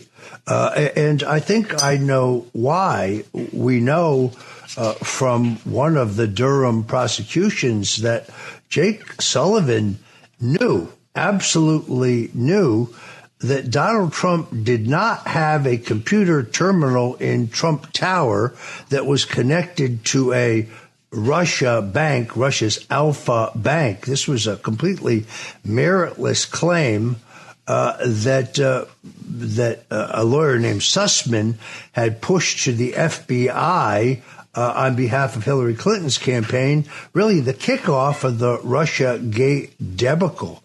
It occurs to me, and I'm not a lawyer, but the actions of Obama, who has, I believe, presidential immunity under the a recent immunity decision by the U.S. Supreme Court, but others, such as John Brennan, who we now know contacted the so-called Five Eyes, the other English-speaking countries' intelligence agencies, gave them a list of 26 Trump associates, including yours truly, to begin to monitor, to try to bump. I guess that means to try to contact through false pretenses and seek to get information from or on. Also incredible, this off-the-books operation by James Comey that predates the Crossfire Hurricane counterterrorism investigation, in which Comey placed two very good-looking women into Donald Trump's 2016 campaign without any predicate. There is no evidence of Russian collusion or other malfeasance to justify these investigations. So this is a fishing expedition in which these presumably attractive female agents are planted to try to seduce members of the Trump staff to try to get information. And then when the operation, which was off the books and reported directly to Comey, the operation, which, by the way, was hidden from Inspector General Horowitz, is discovered, they quickly move one of these two women to the CIA so she can avoid ever being questioned about the operation, and the other agent appears to have disappeared. I say it yet again, the Russian collusion hoax is the greatest single dirty trick in American political history. It is nothing less than the use of the full authority of the U.S. government and the extraordinary capability of our intelligence agencies using what they absolutely knew was fraudulent evidence, the so-called Steele dossier, which was paid for by Hillary Clinton, but that payment is hidden because it's laundered through the law firm of Mark Elias. And then the other specious claim that the Russians hacked the Democrat National Committee. Jack, you were at my trial. The government has no proof of that whatsoever. The judge declined to give my lawyers the so-called CrowdStrikes memo, which supposedly proved that. She wouldn't give it to my defense attorneys. Now we know why. It was ultimately declassified, and it proves nothing of the kind. So I guess my question for you, Jack, is that under Pam Bondi as Attorney General, under Kash Patel as FBI Director, will these people pay any actual penalty? Well, Roger, I believe that that's exactly what we need to start looking at. And here's the situation, is that when all of this has been done to people like yourself, to people like, of course, the President of the United States, like the J6ers, these political persecutions, and that's what they are. It's very simple. The reason they bring up Russia again and again and the tie to the Russian state was because it allows them to use counterintelligence tools such as the FISA court, which we know had been lied about, to the surveillance arm of the national security state. So they're able to use these surveillance capabilities by claiming you are, of course, in league with the Russians. This is a complete political persecution, and we've seen throughout history that when one side engages in power politics, but the other side refuses to, then nothing actually goes back to a balanced playing field. Balance cannot be restored. Equilibrium cannot be restored unless justice is sought.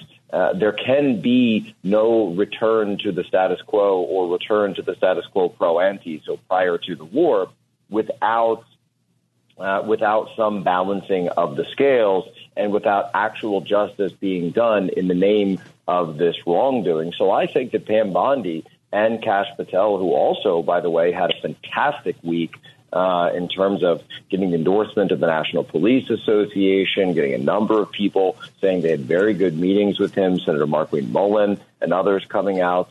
But there's one more name that I'd throw on there when it comes to reform of these intelligence agencies, and that, of course, is Tulsi Gabbard. Now, Tulsi Gabbard is someone who comes in with a healthy skepticism of the intelligence community, but also an honored and learned understanding of what it's like to be a warfighter, what it's like to be a combat veteran, what it's like to actually be downrange serving in the wars that so many of our national security apparatus have pushed for over the years. So this is someone who can really go in and tell us the truth. What's going on with those 51 intelligence agents that signed the letter regarding the Hunter Biden laptop? Who was it at the FBI? Was it Elvis Chan, or were there more who went to Yoel Roth at Twitter and informed him that he must censor the Hunter Biden laptop story,